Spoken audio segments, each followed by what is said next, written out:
चलिए देखिए, अब आज जो काम करने वाले हैं, जो आपका इवैल्यूएशन होना है, आपने देखा होगा अभी लगातार मैं बना रहा था वीडियोस, उसको प्राइवेट मोड में डाल के यूट्यूब पे मैं आप लोगों को सेंड कर रहा हूँ। क्योंकि इनिशियल आंसर्स में अगर मैं उसमें स्क्रिबल करके देखूंगा तो मेरे लिए समस्या होगी और आपके लिए भी होगी, इसलिए मैंने डिटेल वे में बनाया। आज मुझे एक रिवोल्यूशनरी आंसर मिला है, मैं स्पेसिफिक सॉर्ट आउट देना चाहूँगा। जो हमारे हिंदी मीडियम में उन्होंने लिखा है, कौन से सर हैं, मैंने उनका किया था, हैं क्या अभी वो आए हैं? Yes sir. जी, एक बार नाम बताइए। आलोक कुमार सर। आलोक कुमार जी। आलोक कुमार जी, आप पहले से इम्प्लॉयड भी हैं, इतना जज्बा कैसे यस आया आपके पास कि आप इतना अच्छा आंसर लिख सकते, काम करने के साथ साथ?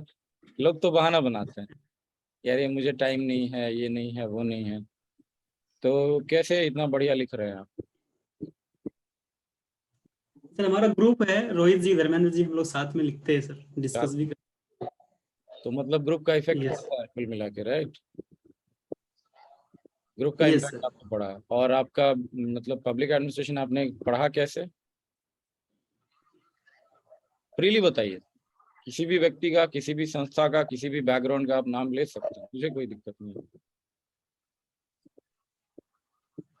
जो कंटेंट है वो कहाँ से आया आपके पास? सर, हमने क्लासेस किए हुए हैं सर। क्लासेस के लिए बढ़िया है आपका। मैं इतना ही कहना चाहूंगा कि जो आपने लिखा, मैंने मार्किंग किया था, वो देखा आपने? आप लोगों में से सारे लोगों ने देख लिया उस वीडियो को? Yes sir. तो आपको कैसा लगा कि मतलब जो मार्क्स है वो आपको आ इंग्लिश में। सकता है? यस सर, उसमें और कुछ चेंजेस जरूरी है कंक्लूजन में, और इंग्लिश में होता है कंक्लूजन से मैं कभी खुश नहीं रहता, इंट्रोडक्शन से भी मैं बहुत नाखुश रहता हूँ लोगों के। But sir. Yes sir. Introduction आपका ठीक है, इंट्रोडक्शन में तो कोई दिक्कत नहीं है, कंक्लूजन हम कराएंगे।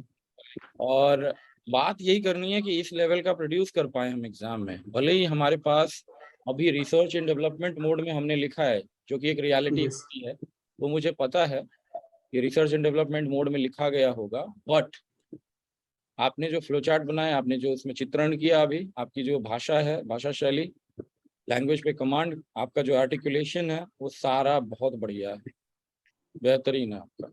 आलोक जी, अगर आप 6 आंसर ऐसे प्रोड्यूस कर देंगे अगर 3 घंटे में, तो आपको गारंटी कहता हूँ कि मैथ वैथ वाले आपका कॉपी देखने लगेंगे कि हुआ क्या आखिरकार। ठीक है, मैथ फिजिक्स केमिस्ट्री वाले।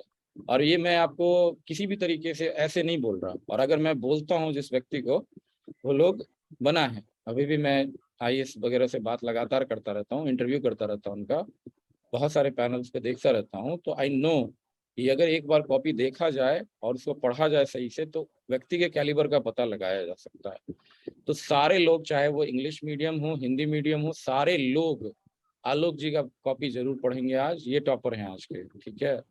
विदाउट सीइंग 3-4 मोर कॉपीज जो मेरे पास आए हैं अभी, जितना आ गया था 5-6 बजे तक वो मैंने देख लिया था, जो उसके बाद आए हैं वो मैंने नहीं देखा, लेकिन मैं बोलता हूँ इससे बढ़िया लिखना थोड़ा सा मुश्किल काम ही है। तो ऐसे ही बना के रखिए, और इसी लेवल का स्टैंडर्ड बाकी लोग भी क्रिएट करने की कोशिश करिए। एक बात और, हिंदी मीडियम के जो लोग हैं या इंग्लिश मीडियम के हैं, उनको मैं यही रिक्वेस्ट करूंगा कि हीन भावना में बिल्कुल नहीं रहना है हिंदी मीडियम के प्रति। और अभी भी जो नेहा, जो आईएएस ऑफिसर हैं, वो बॉम्बे से जुड़ी थी आज, वो बता रही थी रियलिटी, लगभग आधे घंटे हमारी वैसे टॉक हुई, उसके बाद रिकॉर्डिंग सेशंस चले हैं। तो उसमें मैं बताऊं कि वो बता रही थी कि आई वॉज टॉकिंग अबाउट कि साउथ इंडिया के बच्चे जुड़ते हैं हमारे साथ, इंग्लिश में ही फुल्ली मैं पढ़ाता हूँ, आईएएस वाले बैच में 100% इंग्लिश पढ़ाता हूँ। लेकिन मुझे कभी भी इस चीज़ का हाल नहीं रहता है कि लाइक हिंदी इंग्लिश, मैं हिंदी में कविताएं लिखता हूँ, इंग्लिश में लिखता हूँ, हिंदी में लेक्चर देता हूँ, इंग्लिश में देता हूँ, तो मुझे, मेरे लिए कोई कभी दिक्कत नहीं रही है। तो मैं समझ तो सकता हूँ, एकदम 100% समझ सकता हूँ, लिख भी सकता हूँ। कभी कभी वर्ड्स में ये होता है कि एग्जैक्ट वर्ड दिमाग पे या मुंह से नहीं निकलते, क्योंकि हमने प्रैक्टिस बहुत ज़्यादा कर लिया इंग्लिश का। तो वो नेहा बता रही थी कि आज के दिन में सबसे अगर नजदीक पहुंचना है प्रधानमंत्री के, राष्ट्रपति के पावर कॉरिडोर के, पावर कॉरिडोर का मतलब है कि लुटियंस जोन दिल्ली का, तो आपको हिंदी अच्छी आनी चाहिए। चाहे आप साउथ इंडिया से आते हैं, नॉर्थ से, नॉर्थ ईस्ट से, कहीं से भी आते हैं, वेस्ट से आते हैं, वो नागपुर की हैं, मराठी हैं बेसिकली, और उनको गुजराती भी उन्होंने सीखी आईएएस ट्रेनिंग एकेडमी लवासना में। तो बता रही थी कि ये जो लैंग्वेज है ना, लैंग्वेज एक ऐसा गेम है जो हीन भावना का गेम नहीं है।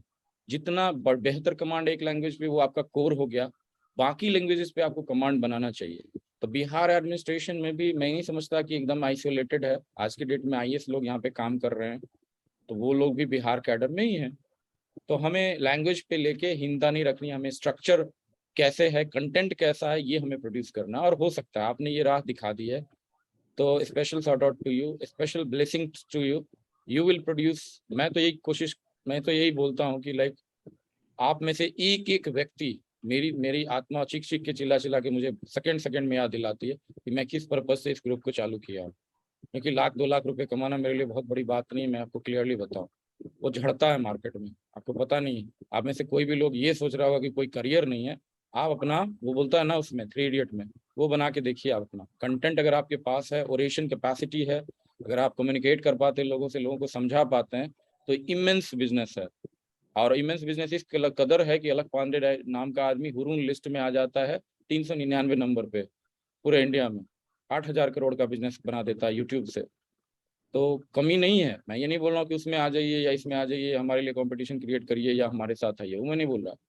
लेकिन कहीं से भी किसी भी चीज़ के बारे में आपको एक्सपर्टीज पहले बनानी है, तो वो करेंगे। चलिए तब हम स्टार्ट करते हैं। आपको कोई क्वेश्चन है, 2 मिनट 3 मिनट देंगे हम, जल्दी से पूछ लीजिए। लेकिन क्योंकि हम बहुत महत्वपूर्ण काम करने आ जा रहे हैं, जिससे आपका आमूलचूल परिवर्तन होगा मार्क्स में, ट्रांसफॉर्मेटरी जिसको बोलते हैं, ट्रांसफॉर्मेशन होगा आपके राइटिंग स्टाइल में। बिकॉज वो लोग बहुत कम लोग जानते हैं, और मैं अपनी पूरी क्षमता और पूरा स्किल मैं आपको इम्पार्ट कर रहा हूँ। इसलिए मैंने बोला वर्कशॉप मॉडल में आइए, एकदम यहाँ पे सामने व्हाइट बोर्ड खोलेंगे और आंसर्स बनाएंगे। लोगों के आंसर्स देखेंगे भी सारे, लेकिन आंसर्स कैसे देखेंगे? केवल इंट्रोडक्शन और कंक्लूजन देखेंगे। उसमें जो बेस्ट है वो समझने की कोशिश करेंगे कि क्या है, उसके क्या तत्व हैं, क्या एलिमेंट है, क्या उसमें थेराइजेशन है। क्योंकि कोई भी टीचर आपको वो चीज नहीं बताता, क्यों? उससे वो करोड़ों का बिजनेस करता है।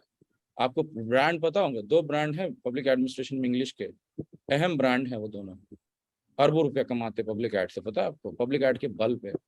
बट सर मेरा एक आप उनसे क्वेश्चन पूछने जाएंगे कि क्या है कंक्लूजन, क्या है इंट्रोडक्शन, क्या है, क्यों ऐसा लिखा जाए, क्यों नहीं लिखा जाए, वो फ्री होंगे तो भी आपको तवज्जो नहीं देंगे। समझ रहे हैं आप? तो ये सर बहुत सर है। Good evening. मेरा एक गुड इवनिंग क्वेश्चन है। जी। आपने बताइए। अभी हिंदी के बारे में अच्छे से बताया, जी तो जी। मेरा उसी पे एक कहना है सर कि आपने जो मॉडल आंसर्स वगैरह दिए हैं, तो हम्म, उसमें सर एक मुझे प्रॉब्लम लगी हम्म, कि मतलब जितने भी कोट्स वगैरह और बहुत सारे इम्पोर्टेंट जो वर्ड हैं वो हिंदी में परफेक्ट नहीं है, मतलब उसका मीनिंग ही नहीं आ पा रहा है। तो वो हम्म। बहुत मुश्किल हो रही है कि उसका क्या एक्चुअल में मीनिंग होगा चलिए, वो तो मैं ढूंढना। ये काम करता हूँ, उसमें कोशिश ये करता हूँ। देखिए होता क्या है वहाँ पे हिंदी इंग्लिश वाले में, क्योंकि कंटेंट इंग्लिश में ही मैं बनाता हूँ, ये लिमिटेशन मेरे पास है। तो मैं ये सर कहूँगा ये आपको। बात मैं समझ रही हूँ, बट वो लाइन समझ नहीं आता है, तो चलिए, उसके मैं लिए इस पे कोई कोशिश करता सॉल्यूशन। हूँ कि मैं आपको वहाँ जहाँ भी दिक्कत आ रहा है, आप क्या करिए, मेरे को पर्सनली ये चीज़ मैसेज कर दीजिएगा। जो भी लाइन में आपको दिक्कत आए, वहाँ पे मैं पूरा हेल्प करने को आपको तैयार हूँ। मेरी तरफ से ये नहीं रहेगा कि नहीं नहीं मैंने यही दे दिया और यही परफेक्ट है। मैं कोशिश करूंगा कि जब आप राइटिंग के टाइम में या उसको कन्वर्टिंग के टाइम में मैं ध्यान रखूं, एक एक चीज़ को मैं देखूं कि क्या उसका मीनिंग एक्चुअल में आ रहा है कि नहीं। जहाँ पे भी थ्योरी या जहाँ पे भी कोर्ट में आपको लगता है कि रीराइटिंग की ज़रूरत है, मुझे आप थोड़ा सा उसमें सपोर्ट दीजिए, तो आपका वो मैं क्लियर करा दूंगा। तो ठीक है ऐसा सर। नहीं है कि I will be not supporting you, but you also have to support me, seeing my limitation. समझ रहे हैं? मेरे हाँ पास सर, वो तो है ही, दोनों दोनों साइड से सपोर्ट ग्रेट होना चाहिए। रिसोर्सेज मेरे पास नहीं है। मैंने जिक्र क्यों किया बड़े वाले ब्रांड्स का? उनके पास रिसोर्सेज रहते हुए भी वो वही काम कर रहे हैं जितना मैं अभी रिसोर्स लेस होके काम कर रहा हूँ। बट मैं उसमें वो नहीं मानता, एक्सक्यूज नहीं मानता उस चीज़ को। मैं बेहतर करने के लिए बैठा हूँ यहाँ पे, तो विल डू दैट। लेकिन मैं जो भी बना रहा हूँ, जो भी दे रहा हूँ आपको, वो चीज़ ज़रूर आपके 100% काम आएगा, उसमें कोई दो राय नहीं। हाँ एक वो चीज़ और तो है हंसनी देख की। के पता चला हाँ सर। जी, एक चीज़ और है हंसनी की, आपका हसीनी इसमें क्यों आ रहा है? लाइक ये नाम से तो मैं अवगत नहीं था। नहीं क्या है? नहीं, प्रीति हूँ मैं सर। जब प्रीति, तो इसमें हसीनी। अच्छा अच्छा, प्रीति का, ओके ओके ओके, हसीनी भी एक है, हसीनी। चलिए, तो प्रीति जो है, प्रीति आप बिल्कुल निश्चिंत रहिए। आपने दिया यहाँ पे, ये आप रिकमेंडेशन आपने दिया, सजेशन दिया, 100% मैंने एक्सेप्ट किया। एंड आई एम सॉरी कि आपको इनकन्वीनियंस हुआ जितने भी क्वेश्चन है उसमें भी, ठीक है? तो हम करेंगे उस पर काम। ठीक एंड है सर। आज के क्वेश्चन में मैं बोलता हूँ आज के क्वेश्चन में जरूर देखिए आलोक जी का आंसर और उसको सर मैंने देखा, मुझे बहुत ही कैसा लगा? बढ़िया लगा सर, बहुत ही बहुत ही अच्छा लगा बढ़िया ना? लगा। यस तो सर। ये है लाइक, ये तो मैं अब क्या बताऊं, आप तो भी सब्जेक्ट पढ़ ही रहे हो आप लोग। चलिए हम स्टार्ट करते हैं विदाउट फेसिंग, लाइक बहुत लेट हो जाता है तो लोग दिक्कत करते हैं। तो आप लोग सारे नोट्स निकाल लीजिए, नोट पैड अपना, और लिखना स्टार्ट करिए। इस बीच में मुझे इंटरप्ट मत करिएगा, जब मैं बोलूंगा तब स्टार्ट करिए, क्योंकि ये मैं यहाँ एलिमेंटल चीजें जल्दी से बता देना चाहता हूँ। जब मैं पार्टिसिपेट कराऊंगा फुल्ली पार्टिसिपेट होइएगा, 100% पार्टिसिपेशन करेंगे भी हम लोग। तो चलिए सबसे पहले क्या है ना कि इंट्रोडक्शन, और मैं पूछूंगा तब बताइएगा, ऐसा नहीं कि नहीं पूछ रहा हूं तो नहीं बताइए। इंट्रोडक्शन में, भूमिका में, जो भूमिका है उसमें आपको क्या आप समझते हैं कि भूमिका क्यों लिखनी चाहिए? अगर हम भूमिका हटा ही दें तो क्या क्या फर्क पड़ता है? खासकर पब्लिक एड की मैं बात कर रहा हूँ। तो लोक प्रशासन में अगर भूमिका मैं नहीं लिखता हूँ, इंट्रोडक्शन नहीं लिखता हूँ, तो क्या फर्क पड़ जाएगा? क्यों नहीं हम कंटेंट लिखें? क्योंकि कंटेंट ही तो जान है। क्यों लिखने की जरूरत? कोई एक आदमी आइए, अनर्गल जवाब नहीं चाहिए, एकदम सटीक जवाब जो आपको लगता है कि नहीं नहीं ये इस वजह से, कारण बताना आपको। Why we have to write the introduction, क्यों हमें लिखना चाहिए भूमिका? बताइए जल्दी से, एक दो जवाब तो मैं एक्सपेक्ट करता हूँ। सर भूमिका में हम लोग जो क्वेश्चंस का हमारा जो डिमांड होता है उसको एक ब्रीफिंग दे देते हैं, और साथ साथ जो हम लिखने वाले हैं कंटेंट या जो हमारा बॉडी होने वाला है उसका एक संक्षेप में एक हम सिनॉप्सिस दे देते हैं। अच्छा, ये आपने बोला संक्षेप, अब मैं आपसे काउंटर क्वेश्चन करूं। संक्षेप अगर आप दे रहे हैं तो कंक्लूजन क्या है फिर? तो फिर इंट्रोडक्शन तो बिल्कुल नहीं आप लिखते, एकदम सही मैंने बोला कि नहीं लिखना चाहिए, कंक्लूजन लिख देना चाहिए डायरेक्ट। ठीक है, तो इसको लॉजिकली थोड़ा और सोचिए, बताइए। आप शैलेंद्र जी थे क्या? सर रोहित।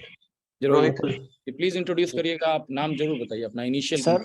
जी। सर इंट्रो का पर्पज ये होता है कि जो क्वेश्चन पूछा गया है उससे एग्जैक्ट वैसा ही मैंने समझ लिया है।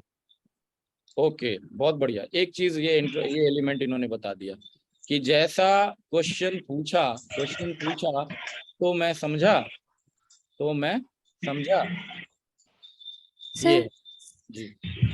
जैसे हमारे संविधान में प्रस्तावना को रखा गया है और उसके छोटे प्रतिरूप के रूप में हम उनको समझ लेते हैं, छोटे से ही रूप में प्रस्तावना को देखते हैं कि क्या हमारा संविधान कह रहा है। उसी तरह से हम अपने क्वेश्चन में भी इंट्रो को रखते हैं सर। ये आप ये पैरेलल बना रही हैं जो रोहित जी बता रहे थे संक्षेप का, वो प्रस्तावना से आप तुलना कर रही हैं या मान रही हैं इस बात को कि संक्षेप है प्रस्तावना भी, या नहीं मान रही हैं? ये बताइए। सर एक पूरे आंसर के छोटे रूप को हाँ संक्षेप ही कर सकते हैं सर। मैं नहीं मानूंगा कि प्रस्तावना संक्षेप है, मैं बताऊंगा सर ये जो है ना सर, क्वेश्चन जो हमें मिलता है अभी। तो ये एग्जामिनर या कोई भी कॉपी चेकर के पास क्वेश्चन होता है, तो वो देखना चाहता है कि जो आप आंसर स्टार्ट कर रहे हो तो उसका रोड मैप कैसे जाएगा। मुझे लग रहा है रोड मैप जो स्टार्टिंग होता है तो जस्ट क्वेश्चन का एक्सटेंशन जो है उसी को हम लोग रोड मैप के थ्रू इंट्रोडक्शन में इलेबोरेट करते हैं और फिर जाकर उसको एक्सप्लेन करते हैं डिटेल में, और फिर एक्सप्लेनेशन मतलब इंट्रो प्लस बॉडी को कंक्लूड करते हैं उसको एक संक्षेप रूप में जो कि क्वेश्चन से रिलेटेड होता है। इसीलिए इंट्रो और कंक्लूजन जरूरी है। देखिए, अब आपने फिर से एक चीज बताया जिसपे मैं सहमत नहीं, लेकिन अब मैंने एक चीज आप में पकड़ा कि वहां पे हम लोग पहुंच के उस चीज को एक्सेप्ट कर सकते हैं कि ये प्रोसेस के रूप में संक्षेपण तो है, प्रोसेस के रूप में सिनॉप्सिस बोल सकते हैं सर, मीन्स के रूप में संक्षेपण तो है, लेकिन ये एंड नहीं है संक्षेपण का, आप समझ रहे हैं? एंड अगर होगा तो कंक्लूजन हो जाएगा। अगर ये प्रोसेस के अगेंस्ट चला जाएगा, लाइक वो अगर अब कंक्लूसिव होना चाहेगा या उसमें से जितने भी हाई पॉइंटर हैं या आगे की बात बताना चाहेगा, तब वो संक्षेप कहलाएगा या कंक्लूजन कहलाएगा। संक्षेप को उस चीज में तो आप प्रोसीजरल बता रहे हैं तब तो मैं मान रहा हूँ, रोड मैप में भी मैंने आपका एक्सेप्ट कर लिया। चलिए, और भी कोई व्यक्ति? मैं इस पे बात करूंगा, प्रस्तावना और संक्षेपण पे और चीज। जल्दी आइए और रैशनल दिमाग लगाइए और बताइए हमें।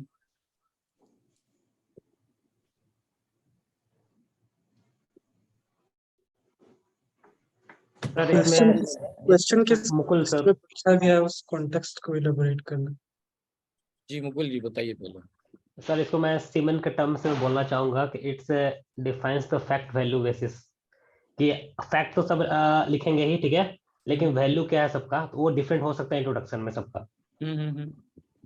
तो इस वैल्यू में कोई भी कोर्स ऑफ एक्शन लेने से पहले हर पर्सन का अपना सेटिस्फाइसिंग उसका वैल्यू कुछ होंगे, सबके डिफरेंट हो सकते हैं। That can't be rational, that can't be रेशनलाइज्ड।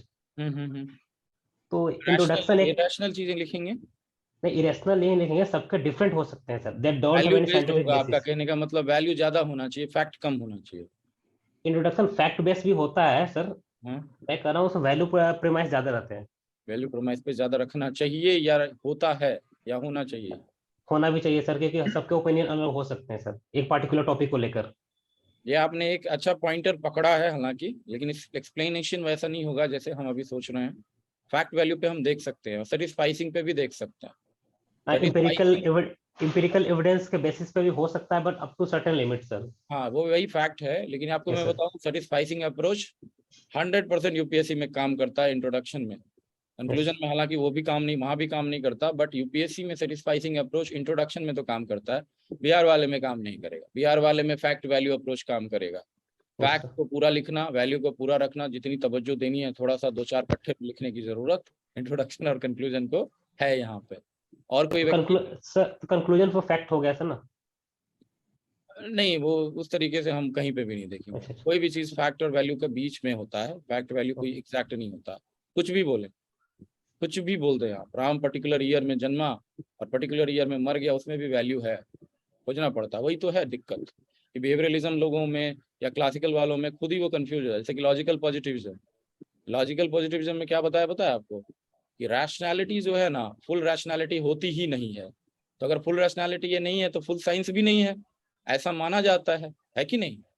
ये जबकि एम्पिरिकल नहीं होगा। लेकिन ऐसा फिर उल्टा बताया उन्होंने, साइमन ने, कि हमारा जो है रियल साइंस क्रिएट करने की बात मैं कर रहा हूँ, जो कि लॉजिकल पॉजिटिविज्म से निकल के आएगा। तो बात तो वही है फिर कि फुल साइंस की बात, real science is equal to full science according to him, but positivism को बिल्कुल दगाबाज क्रिएट कर दिया। तो ऐसा नहीं है, वो एक उसका जो सोचने का तरीका होता है, हम जो मॉडल बनाते हैं उसके बेसिस पे होता है, कंटेक्चुअल होता है, इसीलिए वो कहीं भी नहीं लगेगा, हर जगह नहीं लगेगा। सर ये भी तो कर सकते हैं sir, introduction also shows the capacity to put all the information in possible consequences, to arrange all the information in possible consequences. ये बोल सकते हैं, अरेंजमेंट ऑफ कंसिक्वेंसेस आप पहले जैसे कि अभी मुरली जी ने बताया था वैसे बताया जा सकता है। और कोई व्यक्ति ये बताना चाहे, आप कम फॉरवर्ड, आपका सही हो गलत हो, ये वर्कशॉप में आपको पार्टिसिपेट करना चाहिए, आपका दमखम बढ़ा देगा ये। लॉजिकली थिंक इंट्रोडक्शन किस चीज? Sir Pawan here. पवन जी बताइए। सर मुझे भी लगता है, जैसे हमारे एक सहयोगी ने पहले बताया कि इंट्रोडक्शन जो क्वेश्चन का आंसर का इंट्रोडक्शन है, उससे हमें ये दिखाने का मौका मिलता है कि हमने क्वेश्चन को ठीक से समझा है और एग्जामिनर को ये समझ में आ गया कि इसने क्वेश्चन को समझा है, और उसमें जो मेन सेंट्रल आइडिया है उसको इंट्रोड्यूस करते हुए फिर आगे की तरफ बढ़ते हैं। जो क्वेश्चन का जो मेन सेंट्रल डिमांड या मेन आइडिया है उसको इंट्रोड्यूस करते हैं। बिल्कुल ये सही है आपका। आपका कोई भी चीज इसमें गलत मुझे नहीं लग रहा, और यही चीज मोर और लेस इस पे हम आएंगे, इसी पे आएंगे घूम के। और कोई व्यक्ति कुछ भी किसी भी तरीके से दिमाग में लग रहा? क्रिस का कंसेप्ट के पॉइंट ऑफ व्यू से मैं बोलना चाहूंगा कि हम ये तो कर सकते हैं सर, इंट्रोडक्शन एक आइडिया है which gives acceptance to our answer to for invigilator। नहीं समझा मैं इसे इंट्रोडक्शन जो है एक कंसिक्वेंसेस क्रिएट करता है सर, जिससे हम अपने आइडिया को एक एक्सेप्टेंस दिला सकते हैं इन्विजिलेटर के पास। आइडिया पे एक्सेप्टेंस दिला सकते हैं, तो आप अपने आइडिया को एक्सेप्टेंस दिलाना चाहेंगे या जो क्वेश्चन पूछा गया उसके लिए आपको बताना चाहेंगे कि नहीं मेरा क्वेश्चन को मैंने समझ लिया, आंसर अब एक्सेप्ट करो मेरा? सर क्योंकि सर ठीक है, बहुत बढ़िया, आपका भी आइडियाज बहुत अच्छा है। उस पर भी मैं उससे भी लेके कुछ चीज़ें लेके आप लोगों में से भी मैं समझाऊंगा। उसमें से कुछ चीज़ें मैंने एक्सेप्ट की है, जैसे कि अंडरस्टैंडिंग, समझ, सेंट्रल आइडिया, मेन आइडिया को डिकोड कर देना और एक्सेप्टेंस बढ़ाना, ये सब चीज़ें तो इसका है ही है। बट मैं आपको बताऊं इंट्रोडक्शन क्यों है। अब आते हैं इस पे, अब ये 2 वे बंद करते हैं कुछ देर के लिए, फिर आप क्रॉस क्वेश्चन कर सकते हैं। तो इंट्रोडक्शन का एक सबसे बड़ा जो प्रॉब्लम है या जो चैलेंज है कि हमें जो लिखना होता है, जैसे कि हम लिखेंगे कि मान लीजिए संक्षेप में हमें लिखना है, तो संक्षेप में लिखने के लिए अगर हमारे पास 500 वर्ड है तो संक्षेप में तो कम से कम 100-150 वर्ड में लिखना है ना, 1/3 ही संक्षेपन होता है।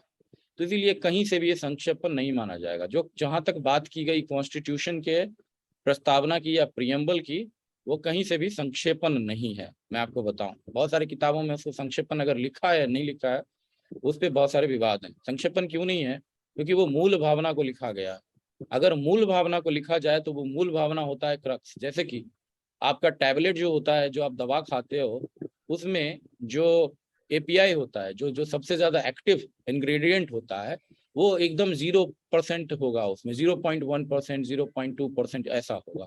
बाकी जो आपको 0.8 है और जो मैक्सिमम है वो आपका क्या होता है, वो एकदम अंदर की तरफ चला जाए, पेट में आपके स्टमक में चला जाए। इसके लिए उसमें पत्ता गोभी का सत्तू जनरली यूज किया जाता है, आपको अगर पता हो तो वो आपको यूज किया जाता है। तो वो इंजेक्शन के लिए, अंदर जाने के लिए, और वो आपके बॉडी में कुछ भी क्रिएट नहीं करता। तो जब हम कोई चीज यहाँ पे प्रस्तावना जैसी चीज देखते हैं, तो प्रस्तावना इनफैक्ट कॉन्स्टिट्यूशन है। प्रस्तावना का कोई भी पार्ट एक एक पार्ट में आपको दिखेगा। मीन्स क्या है कि वो एक तरीके का सेल लेवल का या ऑर्गन लेवल का है, ना कि बॉडी तो ओवरऑल बनाने के लिए आपको क्या है, उसका एक्सप्लेनेशन होगा, है ना। तो कोर आइडिया, जो जिन्होंने भी कोर आइडिया समझ के मुझे आइडिया जनरेशन बोला था, उस चीज का एक सत्व, वो सत्व बोल सकते हैं, एलिमेंटल चीज बोल सकते हैं, कोर आइडिया बोल सकते हैं, लेकिन संक्षेपण उसको नहीं बोलेंगे। संक्षेपण वैसी चीज कि आपने अगर 500 वर्ड में कुछ लिखा है तो उसको शॉर्टन करके हम कर रहे हैं, मीन्स बोल्टी प्रक्रिया है। तो कोर आइडिया जो होता है, कोर आइडिया, अब ये कोर आइडिया को लिख लीजिए आप लोग के इंट्रोडक्शन में, कोर आइडिया तो लिखना ही है, कोर आइडिया। अब लेकिन कोर आइडिया के साथ साथ एक दूसरी चीज है, वो है कोर आइडियल। कोर आइडियल क्या है? कोर आइडियल ये है कि अगर वो किसी, अब मैं पब्लिक एडमिनिस्ट्रेशन के लिहाज से बता रहा हूँ, वहीं पे समझने की कोशिश करिएगा। कोर आइडियल का मतलब होता है कि अगर मैं बिहेवियरल साइंस के बारे में बात कर रहा हूँ, बिहेवियरल साइंस में कोई विद्वान आ रहा है साइमन, अब दूसरा विद्वान आ रहा है मार्च, तीसरा विद्वान आ रहा है बर्नार्ड, चौथा विद्वान मान लीजिए और भी आ रहे हैं इसमें, और भी क्या है जो मॉडर्न थिंकर थे, सारे बिहेवियरल कहीं ना कहीं जिक्र करते हैं। मास्लो और हर्जबर्ग भी बिहेवियरलिस्ट हैं, क्योंकि वो बात कर रहे हैं मोटिवेशन मोरल थ्योरी की। तो हर्जबर्ग आ गए, और आप हर्जबर्ग आपके सिलेबस में भी है, मैंने आपको रात में दिया भी है। तो साइमन, मार्च, बर्नार्ड, मास्लो, हर्जबर्ग, ये सारे बिहेवियरलिस्ट हैं। अब मुझे उठा के एग्जामिनर ने पूछ दिया साइमन, तो ये तो डिलीट हो गया। लेकिन बात ये है कि ये ऑप्शनल सब्जेक्ट है। यहाँ पे जब मैं राम की बात करूंगा कि राम पे लेख लिखिए, तो केवल राम पे लेख लिखते रहेंगे? राम कोई केवल राम थोड़ी ना, राम के साथ तो सबसे पहले क्या, सीताराम, सीताराम। तो सीता जुड़ जाती हैं, राम से पहले जुड़ती हैं हमारी परंपरा में। तो सीताराम, सीता कहाँ गई, रावण कहाँ गए, बाकी कहानी का पार्ट कहाँ गया? तो राम, मान लीजिए अगर मैं बिहेवियरलिस्ट में राम को लिख रहा हूँ, तो राम का कहानी नहीं बताना, राम कहानी हमें राम की अंडरस्टैंडिंग बतानी, कि उसके कैरेक्टराइजेशन को दिखाना है। और कैरेक्टराइजेशन एक आदमी से नहीं होता। रामायण में अगर कोई आदमी, भीम ही आ गया, कोई भी आ गया, भीम तो महाभारत में, रामायण में अगर कोई भी आ गया, हनुमान आ गया, कोई भी आ गए, तो वो नहीं देखना चाहेंगे आप। अरे यार एक कैरेक्टर है। कैरेक्टराइजेशन इसलिए जरूरी होता है, पूरी कहानी की अंडरस्टैंडिंग जरूरी होती है कि कहाँ से आ रहा है चल के और कहाँ को जा रहा है। रामायण कहीं से चल के आ रहा था और कहीं को गया, राम कहीं से चल के आ रहे थे और कहीं को गए। तो ये कैरेक्टराइजेशन है, समझिए इस चीज को। यही बात मूवी में अगर नहीं होती, अगर केवल हीरो हीरोइन का प्यार चल रहा है, रोमांस चल रहा है, कितना भी अच्छा हो, कहीं भी जाके गया हो, वो स्टोरी फेल कर जाती है। एक से एक रोमांटिक स्टोरीज फेल कर जाती है, स्टोरी नहीं रहती है, इसीलिए क्योंकि वो एक ही आदमी को दिखाते रह गया, ओवर इंडल्ज हो गया। तो ओवर इंडल्जेंस बुरा है। तो मैं जैसे ही आपको साइमन दूंगा और आप साइमन पे लिख देंगे आपने मास्टरी कर ली, तो मुझे पता चल जाएगा एज ए चेकर, ये आदमी बहुत नैरो है ना, ये पर्सन बहुत ही नैरो है, इसका दिमाग का विकास ही नहीं हुआ और ऑप्शनल पढ़ने चला आया। तो यहाँ क्या है, कोर आइडियल दिखाना है हमें कि बिहेवियरलिज्म का कोर आइडियल क्या है। मैंने आपको जब वहां पे फ्रेमवर्क बताया, मैंने आपको इसलिए बोला कि फ्रेमवर्क को 50 बार पढ़िए, आपको समझ में आएगा। मैंने अब सबको बोला था कि भाई बिहेवियरलिज्म को डिफाइन करना। अभी तक जो मैंने 4-5 मैंने चेक किए, उसमें एक में भी बिहेवियरलिज्म डिफाइंड नहीं था। जबकि पहला ही क्वेश्चन जो पार्ट है वो साइमन का नहीं है, साइमन के एडमिनिस्ट्रेटिव बिहेवियर मॉडल का है। अब आप समझ रहे हैं, एडमिनिस्ट्रेटिव बिहेवियर को आपको डिफाइन करना था, आपने डिसीजन मेकिंग को डिफाइन किया। क्यों भाई? एडमिनिस्ट्रेटिव डिसीजन मेकिंग तो आप सेकंड पार्ट में भी लिख सकते थे, थर्ड पार्ट में, फोर्थ पार्ट में भी लिख सकते थे। छोटा छोटा पार्ट आपको हर जगह है जहाँ पे डिसीजन मेकिंग लिखना है। तो कोर आइडियल को आप पकड़ के रखेंगे। सबसे पहले कोर आइडिया, कोर आइडिया यहाँ पे क्या है? कोर आइडिया क्या था? कोई बताएगा कि कोर आइडिया इस क्वेश्चन में क्या था? साइमन था या कुछ और था? What was the core idea? Anyone? Behavioural administration. Behavioural administration was the core idea. लेकिन मैं कोर आइडियल फिर आपको बता रहा हूँ बिहेवियरल पे, तो वो करेक्टराइजेशन आइडियल पे हो रहा है। लेकिन कोर आइडिया क्या था? जब कोर आइडियल आपका बिहेवियरल एडमिनिस्ट्रेशन है या बिहेवियरलिज्म है, जिसमें मैंने आपको ये बताया, तो फिर कोर आइडिया क्या है? कोर आइडिया कंट्रीब्यूशन ऑफ ये है, साइमन। जी देखिए, अगर आप नहीं बताएंगे तो मैं बताता हूँ यहाँ पे कोर आइडिया क्या होता है। कोर आइडिया इसमें क्या आ रहा है, बिहेवियरल एडमिनिस्ट्रेशन का कोर आइडिया क्या है? इन लोगों ने कोर आइडिया किस चीज पे बात की, बात किस चीज पे हुई? तो हमने जब देखा कि क्लासिकल एडमिनिस्ट्रेशन, कौन कौन विद्वान है क्लासिकल एडमिनिस्ट्रेशन में? टेलर हो जाएंगे, वेबर को भी काउंट कर लीजिए, लेकिन ये थोड़े ब्यूरोक्रेटिक थ्योरी में आते हैं, तो वो क्लासिकल में हालांकि आएंगे। उसके बाद आपको मायो। फेयोल, नहीं फेयोल। मायो नहीं, फेयोल। उसके बाद Gulick and Urwick, Gulick and Urwick plus Urwick, ये सारे लोग आपके क्लासिकल एडमिनिस्ट्रेटिविस्ट हैं। ये बात किस चीज की कर रहे हैं? ये बात कर रहे हैं स्ट्रक्चर की। तो स्ट्रक्चर क्या हो गया? Core ideal. और ये सारे लोग किसकी बात कर रहे हैं? बिहेवियरल की। लेकिन आपने देखा होगा कि इनके आइडियाज निकल के आ रहे हैं। आइडियाज क्या निकल के आ रहे हैं स्ट्रक्चर लिस्ट के? कोई आदमी बताएगा स्ट्रक्चर लिस्ट का मेजर आइडियाज क्या है? 3 या 4 आइडिया मुझे बता दीजिए। मेजर आइडियाज हैं इनके principles of administration. Are you getting me? Principles of administration सारे लोगों ने दिया है कि नहीं दिया है? कोई आदमी से असहमत है तो नहीं बता सर। दीजिए। प्रिंसिपल्स ऑफ एडमिनिस्ट्रेशन इसका कोर आइडिया है। उसके बाद दूसरा आइडिया क्या है इन लोगों का? दूसरा आइडिया क्या है इन लोगों का? क्लासिकल एडमिनिस्ट्रेशन को साइंस माने हैं। स्ट्रक्चर बनाना। तीसरा आइडिया साइंस है। बहुत ही बढ़िया। किसने बोला? प्लीज बता दीजिए, रोहित। देख नहीं पा रहा हूँ कि कौन कहाँ पे है। सर रोहित। रोहित जी, साइंस बताया। और क्या बताया? इसका कोर आइडिया क्या था? ये मत बताइए प्रिंसिपल के अंदर क्या है वो मत बताइए, ये यहाँ पे कोर आइडिया की बात हो रही है। तो प्रिंसिपल, स्ट्रक्चर, साइंस और डाइकोटोमी। डाइकोटोमी। बहुत ही अच्छा, डाइकोटोमी। और अगर हम खोजें तो क्या बताएगा कोर आइडिया? लिखते जाइएगा। Rule of thumb. Rule of thumb अगर प्रिंसिपल में आ जाएगा, देखिए टेलर के प्रिंसिपल में आ जा रहा है। ब्रॉडर बताइए। डाइकोटोमी मैंने क्यों एक्सेप्ट किया? लगभग सब में डाइकोटोमी था। साइंस लगभग सब में था। स्ट्रक्चर सब में था। प्रिंसिपल ऑफ एडमिनिस्ट्रेशन सब में था। अब मैं अगर आपको ये बोलूं कि इकोनॉमी, इफिशियंसी, इफेक्टिवनेस सब में था, तो मानेंगे ना? तो ये भी कोर आइडिया में आपकी आवाज कट रही है, दोबारा बताइए। Rationality sir. सर वो प्रिस्क्रिप्टिव थे, प्रिस्क्राइब करते थे। बहुत बढ़िया, प्रेस्क्रिप्टिव था, डिस्क्रिप्टिव हो नहीं पाया। तो ये आपको पब्लिक एड के लैंग्वेज में ये सब वर्ड लिखेंगे तो आपको नंबर आएगा। प्रेस्क्रिप्टिव है, ये डिस्क्रिप्टिव रहा बिहेवियरल वाला। अच्छा, और कौन, और क्या है? इंटरडिसिप्लिनरी। इंटरडिसिप्लिनरी नहीं है ये लोग। क्लासिकल तो थे ना? क्लासिकल वाले इंटरडिसिप्लिनरी नहीं रहे। सॉरी। इंटरडिसिप्लिनरी है उनका। हाँ, क्या बोलिए? Normative approach. नॉर्मेटिव अप्रोच, बहुत ही अच्छा है। नॉर्मेटिव है, फिर क्या है? एथिकल है या मोरल होगा, ज्यादा से ज्यादा एथिकल मोरल। हाँ, dynamics of dynamics of organisation. दोबारा बताइए, आवाज नहीं आ रही है dynamics of organisation like group behaviour and individual behaviour ना। इनसाइड वो वहाँ पे आएगा, या तो नियो में आएगा या बिहेवियर में आएगा।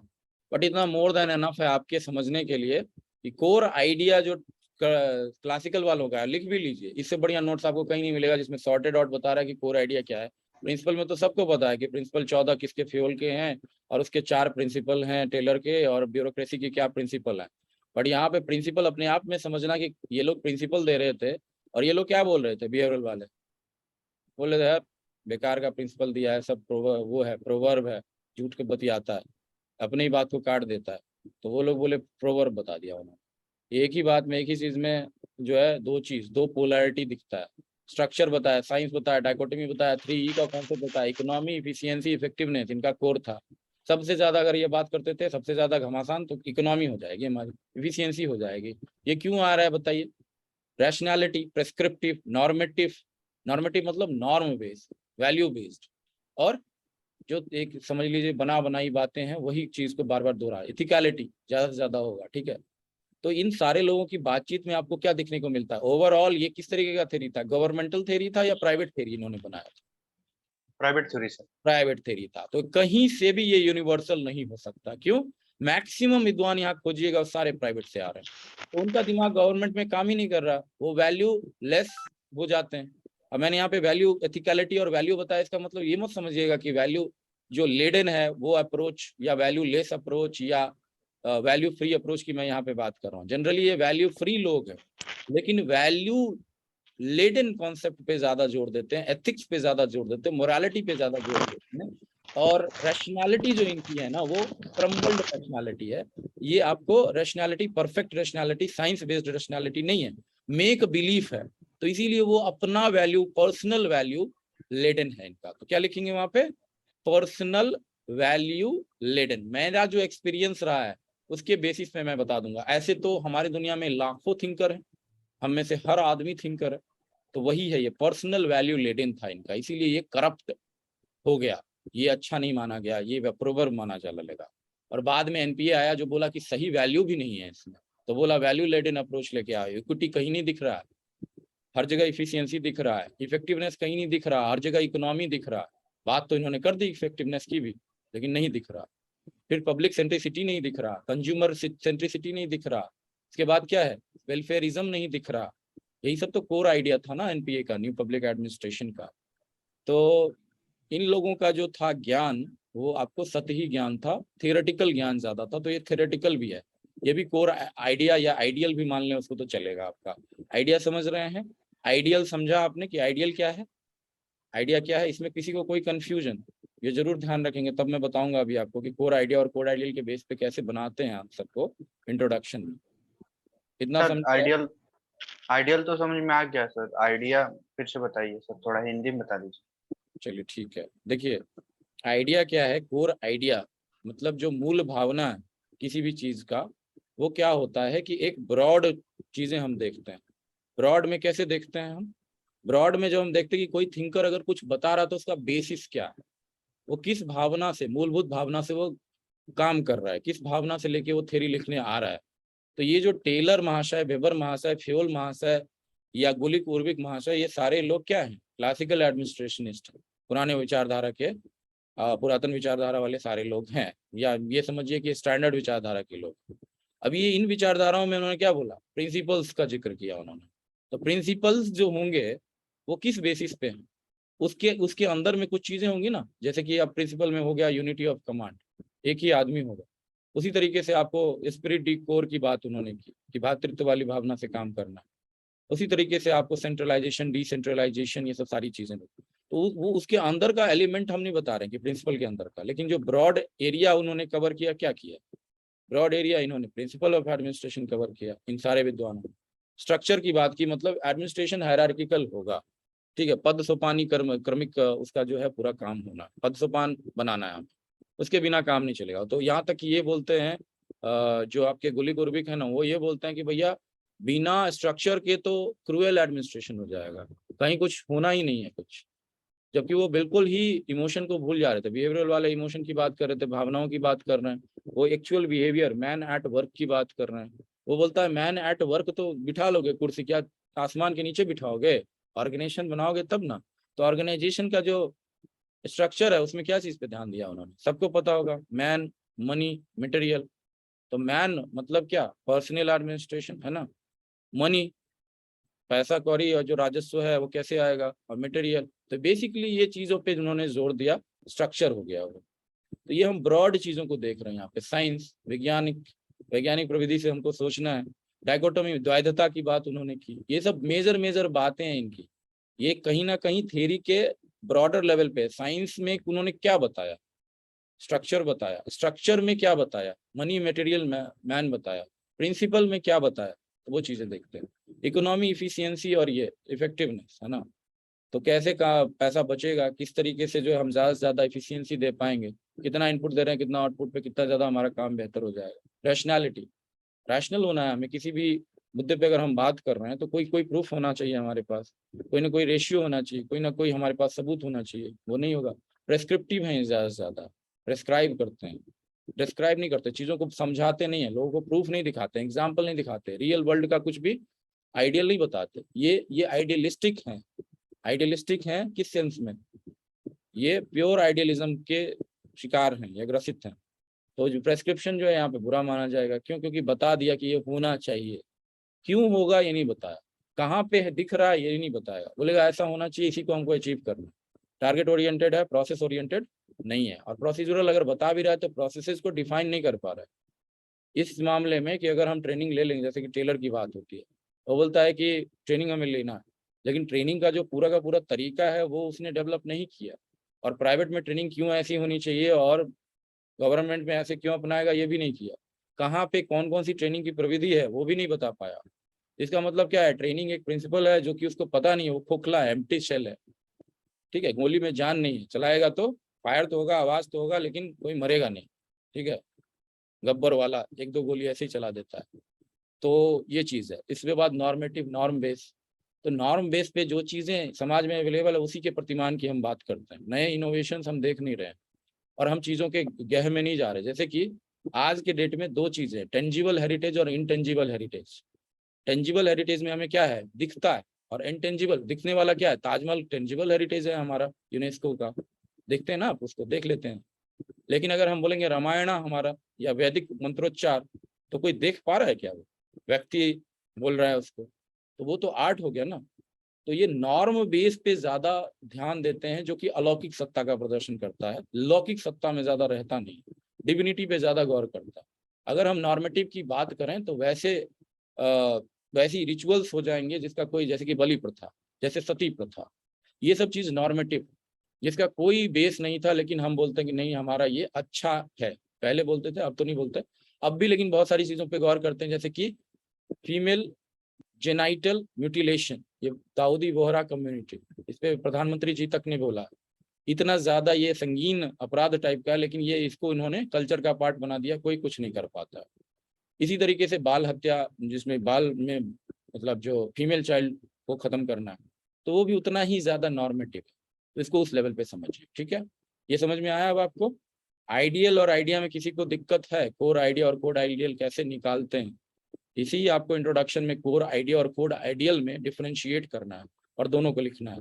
तो ये जो क्वेश्चन था उसमें आपको बिहेवियरलिज्म के बारे में लिखना था कि बिहेवियरलिज्म कौन कौन से थिंकर ने दिया, उससे पहले बिहेवियरलिज्म है क्या, और फिर बिहेवियरलिज्म के अवयव क्या।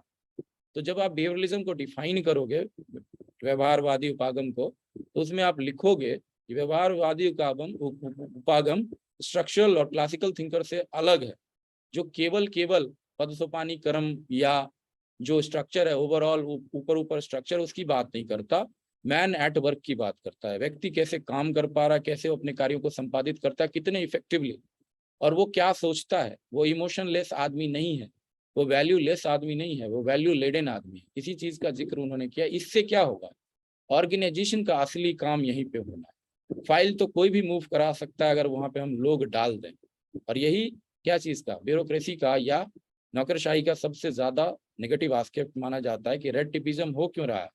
लोग टाइम पे नहीं आ रहे, तो टाइम पे नहीं आना क्या है? टाइम पे नहीं आना एक व्यवहार है, टाइम से पहले चले जाना एक व्यवहार है, टाइम पे रह के भी 10 बार चाय पीना क्या है? व्यवहार। तो व्यवहार कैसा है? अनमोटिवेटेड और अनएथिकल व्यवहार, समझ रहे हैं आप? वो क्यों आ रहा है? क्योंकि मोटिवेशन की कमी है, मोराल नहीं है, और व्यवस्थाएं जो हैं बिल्कुल प्रेरित नहीं है, इंडक्टेड नहीं है। तो इसीलिए क्या किया जाता है, जब लवासना में कोई जाता है या कोई भी ट्रेनिंग इंस्टीट्यूट में आज के डेट में जाता है, तो उनको क्या दिया जाता है? T group training. कोई बताएगा किसने दिया? टी ग्रुप ट्रेनिंग दिया जाता है, जिसको सेंसिटिविटी ट्रेनिंग भी बोला जाता है, ठीक है। आर्जेरिस का जो है ये सिद्धांत।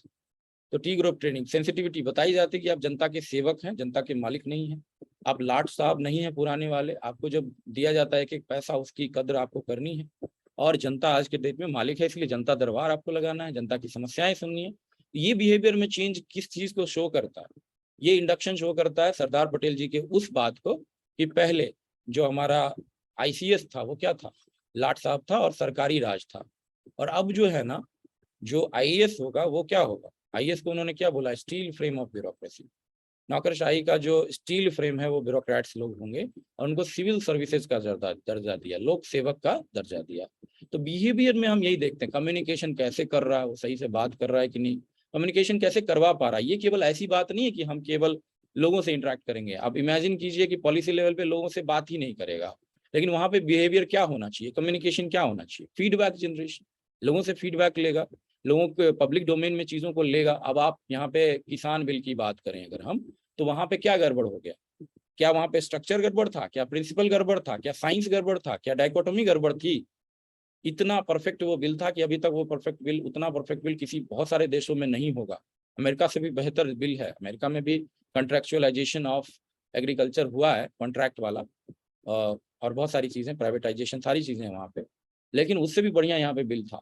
तो उस लेवल पे हम देखें तो प्रिंसिपल्स बहुत ठीक थे, लेकिन बिहेवियर उसमें ठीक नहीं था। जनता को पूछना है, आप जनता की सरकार हो ना, जनता के द्वारा चुने गए हो, तो आपको पूछना है, आपको फीडबैक जनरेट करना, आपको किसानों से राय पहले लेनी चाहिए थी, बाद में नहीं लेनी है। तोमर जी बाद में मिल रहे थे, तो तोमर जी को बात ही नहीं माने, फिर तोमर जी के साथ झगड़ा हो गया किसानों का, फिर बैठ गए। तो वो चीज हमें यहाँ बिहेवियर में दिखती, कम्युनिकेशन का हो, चाहे आपका मोटिवेशन का हो, चाहे वो मोराल का हो, चाहे वो आपका लीडरशिप का हो, नेतृत्व कला, ये सब सारी चीजें बिहेवियर में आती है। और इसमें विद्वान गिने चुने, आपको लगेगा बहुत ज्यादा, वैसे नहीं। साइमन हो गए, मार्च हो गए, बर्नार्ड हो गए, मास्लो हो गए, हर्जबर्ग हो गए, यही लोग हैं। और इसमें आपको मैग्रेगर वगैरह भी डाल सकते हैं डालने के लिए, लेकिन मेजर यही विद्वान। तो बिहेवियरल साइंस को आप डिफाइन करेंगे, बिहेवियरल एडमिनिस्ट्रेशन को डिफाइन करेंगे, उसको कॉन्ट्रास्ट करते हुए core idea of classical administration, core idea of behavioural administration. इसी तरीके से कोर आइडियल भी बताएंगे आप, इसका कोर आइडियल क्या है, इसका कोर आइडियल क्या है, ये बिहेवियरल क्या चीज को जन्म देता है, प्रोसीजरल चीजों को जन्म देता है, केवल स्ट्रक्चरल नहीं। प्रोसेस कैसे हो रहा, हम कैसे डिसीजन मेक कर पा रहे, ठीक है, तो इस चीज को जन्म देता है। कोर आइडिया और कोड आइडियल को आपको पकड़ के रखना है, हम बताएंगे अभी कि वो कैसे यूज होता है। पहली चीज हो गई कोर आइडिया, एंड दूसरा हो गया कोर आइडियल, कोर आइडियल। अब तीसरी चीज पे आते हैं। देखिए, जब भी आप लोग लिखते हैं आंसर को, और ये आपने मार्केट में भी कई बार सुना होगा कि आपको वाई, क्यों कर कोई चीज आया, क्यों आया। अब देखिए यहाँ पे पूछिएगा कि why it came, why it was built, क्यों बनाया गया, बनाया मतलब बिल्ट, या डिजाइंड, या कंसेप्चुअलाइज्ड, यही सब होगा। बनाया क्यों गया, क्यों आया, और कैसे आया, क्यों के साथ कैसे भी जोड़ेंगे, how it came, why it came, and what is the theory, what is the theory, इसका थ्योरी क्या है। अगर आप ये तीन चीज पूछेंगे ना कि how, why and why this as a theory came, as a theory, theory क्या है उसमें। जैसे किसी ने उस दिन ब्लैक वर्क्स मैनिफेस्टो पूछा था, तो मैंने उनको बताया ना कि क्यों ब्लैक वर्क्स मैनिफेस्टो की जरूरत, तो वो जरूरत आपको शो करनी होगी, that need you have to show, need, the need of it. और नीड आपको कहाँ पे शो करनी है, उस टाइम के हिसाब से करनी है, टाइमलीनेस होना चाहिए आपका, ठीक है। तो हम यहाँ पे वाई वाले फैक्टर में क्यों देखते हैं, क्यों आया, कितना आया, क्यों बनाया गया, कैसे बनाया गया, और किस तरीके से थियराइज किया गया, उसमें मूलभूत थ्योरी क्या है, why it was needed at that particular point of time, whether it changed something, क्या उसने कुछ चेंज किया, क्या वो आगे ले गया पुराने प्रतिमानों को, पुराने थ्योरीज को, पुराने मॉडल्स को, पुराने आइडियल्स को, क्या उसने कुछ मूव कराया, कुछ खिसका, ठीक है। तो वो चीज आपको यहाँ पे बताना पड़ेगा। तो तीसरा जो मेरा उसमें इंट्रोडक्शन में है कि why it came, where it moved, इसको लिख लीजिए, हिंदी में भी बता रहा हूं, व्हाई इट केम, ये क्यों आया, why it came, what it changed. अब देखिए वहां पे व्हाट ही है, लेकिन एक तरीके का वाई है वो, व्हाट इट मूव्ड या चेंज्ड, इसने क्या अलग किया, क्या इसने चेंज किया, ये चीज हम पूछेंगे। वेयर इट गॉन, या where it evolve, from where it evolve, और from which portion to which portion evolve करके लेके गया, इवोल्यूशन, मतलब कितना आगे काम बढ़ा। तो ये चीज वाई वाले एस्पेक्ट में आपको बार बार सोचनी है। जैसे कि साइमन का बिहेवियरल मॉडल आपको लिखना है, या डिसीजन मेकिंग मॉडल लिखना है, तो साइमन इतना ज्यादा व्यथित क्यों हो गए कि इतना ज्यादा ट्रांसफॉर्मेटरी काम करना पड़ा उनको, इतना ज्यादा उन्होंने मॉडल बिल्डिंग की, उन्होंने बोला कि नहीं डिसीजन मेकिंग बहुत जरूरी है। क्योंकि सबसे बड़ी जो दिक्कत थी एडमिनिस्ट्रेशन की, विल्सोनियन आइडिया एरिया के बाद भी, और उससे पहले जैक्सोनियन एरिया के बाद भी, मतलब एरा के बाद भी, वो ये था कि करप्शन एडमिनिस्ट्रेशन में बहुत चरम पे रहता था, बहुत ज्यादा भ्रष्टाचार मचा हुआ। दूसरा, इनफेक्टिवनेस अभी भी है। स्ट्रक्चरल चेंजेस तो हो रहे हैं, लेकिन इनफिशियंसी अभी की अभी है। प्रॉफिट ओरिएंटेशन होने के बावजूद, सारा काम होने के बावजूद सस्टेन नहीं कर रहा है चीज। क्या हो रहा है? सस्टेन नहीं कर रहा, आगे नहीं बढ़ रहा कोई भी काम। तो इनफिशियंसी और करप्शन और इनइफेक्टिवनेस, ये सबसे ज्यादा रहा इसका भी मसला। कि हम अगर डिसीजन मेकिंग में ही फेल हो रहे हैं तो हमें स्ट्रक्चर से क्या मतलब। 50 लोगों को हमने ज्वाइन कराया, पर्सनल एडमिनिस्ट्रेशन में हमने हायर किया, उनको ट्रेन किया, बकायदा उनको इंडक्ट कराया है, सारे साइंस लगा दिए, लेकिन वो काम करने के अभी भी एबल नहीं हो पाए। रीजन क्या था? इंटरनली मोटिवेटेड नहीं है। वही चीज है जैसे कि परीक्षा में लोग ज्वाइन कर लेते हैं, 10 दिन के बाद लिखना छोड़ देते हैं, तो वो चीज क्या है? वो प्रेरित नहीं है, फिर इंटरनली प्रेरित नहीं है। उसमें क्या है? व्यवहार ही उनका, हैबिट ही नहीं है, जल्दी नहीं उठ पा रहे हैं, जल्दी जल्दी काम नहीं कर पा रहे हैं, जल्दी जल्दी शो नहीं कर रहे हैं, जल्दी जल्दी आस्क नहीं कर रहे हैं, तो इंप्रूव करने का उनका कोई नहीं है। तो वही हो जाता है, रेड टेप हो जाता है, करप्शन हो जाता है, इनएफिशिएंसी हो जाती है, सस्टेन नहीं कर पाते क्वालिटी को, या सस्टेन नहीं कर पाते अपने बिजनेस को। तो इसमें आपको हर बार ये सोचना है, why it came, what it moved और चेंज्ड, वेयर इट गॉन और इवॉल्व्ड। अगर ये देखेंगे तो वहां पे आप केवल जिस्ट लिखना नहीं चाहेंगे, वहां पे आप आगे बॉडी के लिए एक फ्लो बना देंगे। तो चौथी चीज मेरे इंट्रोडक्शन वाले लिस्ट में है जो आपको लिखनी है और समझनी है, वो है कि फ्लो दे रहा है कि नहीं दे रहा है, कि ये इंडिपेंडेंट मुंडी काट के आपने दे दिया। एक आदमी को मैं अगर आपको बोलूं कि ये इसको दोस्त बनाना है, उसकी मुंडी अलग कटी हुई है, बॉडी अलग कटा है, पैर अलग कटा है, बोलो ये लो जोड़ लो, इसको बना लो जो बनाना। तो whether you like it, like मैं लाइटर मोड में बोल रहा हूँ, थोड़ा एक्सट्रीम एग्जाम्पल दे रहा हूँ। इसी तरीके से अगर मैं बोलूँ कि मैं आज इंट्रोडक्शन दूंगा, कल कंक्लूजन दूंगा, परसों बॉडी दूंगा, whether you will accept that. या मैं बेस्ट ऑफ इंट्रोडक्शन लिखूंगा कंक्लूड करके, तो वो क्या होता है पता है आपको? मैं बताता हूँ। जो आप लोग बोल रहे थे कि उसमें आइडिया क्यों फ्लॉड है, बता रहा हूँ। वो होता है एब्स्ट्रैक्ट। हम लोग जब हायर लेवल पे, आप में से किसी लोगों ने पीएचडी कर रखी हो तो समझते होंगे कि जब रिसर्च पेपर लिखा जाता है तो उसमें एक ऐसे कॉलम बना रखता है, आप सर्च कीजिएगा तो मिलेगा आपको, जो स्टार, जे स्टार और ये सब पे मिलेगा। तो पूरे के पूरे उसमें भी इंट्रोडक्शन अंदर होता है, बट वो पूरे के पूरे आइडिया का जिस्ट यहाँ पे लिखा रहता है, वो एब्स्ट्रैक्ट कहलाता है। और एब्स्ट्रैक्ट में बहुत चीजों का मतलब आपको समझनी है क्यों ऐसा बोल रहा है, उसके लिए पूरी आर्टिकल पढ़नी पड़ेगी आपको। तो abstract is not introduction, abstract is to say वो जिस्ट है, ये असल में जिस्ट है। तो ना वो जिस्ट है, ना वो संक्षेपण है, वो आपको फ्लो देना चाहिए। तो फ्लो देने के लिए क्या है कि ये एंड ऑफ आइडिया नहीं है, एंड ऑफ आइडिया या फुल आइडिया नहीं है, लेकिन ये जिस्ट भी नहीं है। आइडिया को वो फ्लो देता है, फ्लो मतलब प्रवाह देना। जब तक वो प्रवाह नहीं देगा वो इंट्रोडक्शन कहलाने के काबिल नहीं है। कहने का मतलब है कि अगर आपने पकड़ा, क्या पकड़ा कि बिहेवियरल साइंस क्या है, उसमें सारे थिंकर को आपने देखा, उसके जितने भी पैराडाइम्स हैं, प्रतिमान, वो सब लिखा अपने एग्जाम्पल के तौर पे, कम्युनिकेशन, ये सब सारी चीजें आपने लिखी। फिर उसको आपने बताया कि क्यों ये रिवोल्यूशनरी था सारा कुछ, कहाँ से आया, क्यों मूव किया, क्या चेंज किया, क्यों कहाँ गया। तो इसीलिए यहाँ पे क्या जरूरी हो जाता है, एलिमेंटल रूप में अगर आप कोर आइडिया को देखें तो मैंने आपको बताया कि कोर थ्योरी बतानी पड़ेगी आपको, यहाँ पे थ्योरी, ब्रॉडर थ्योरी आपको देनी पड़ेगी।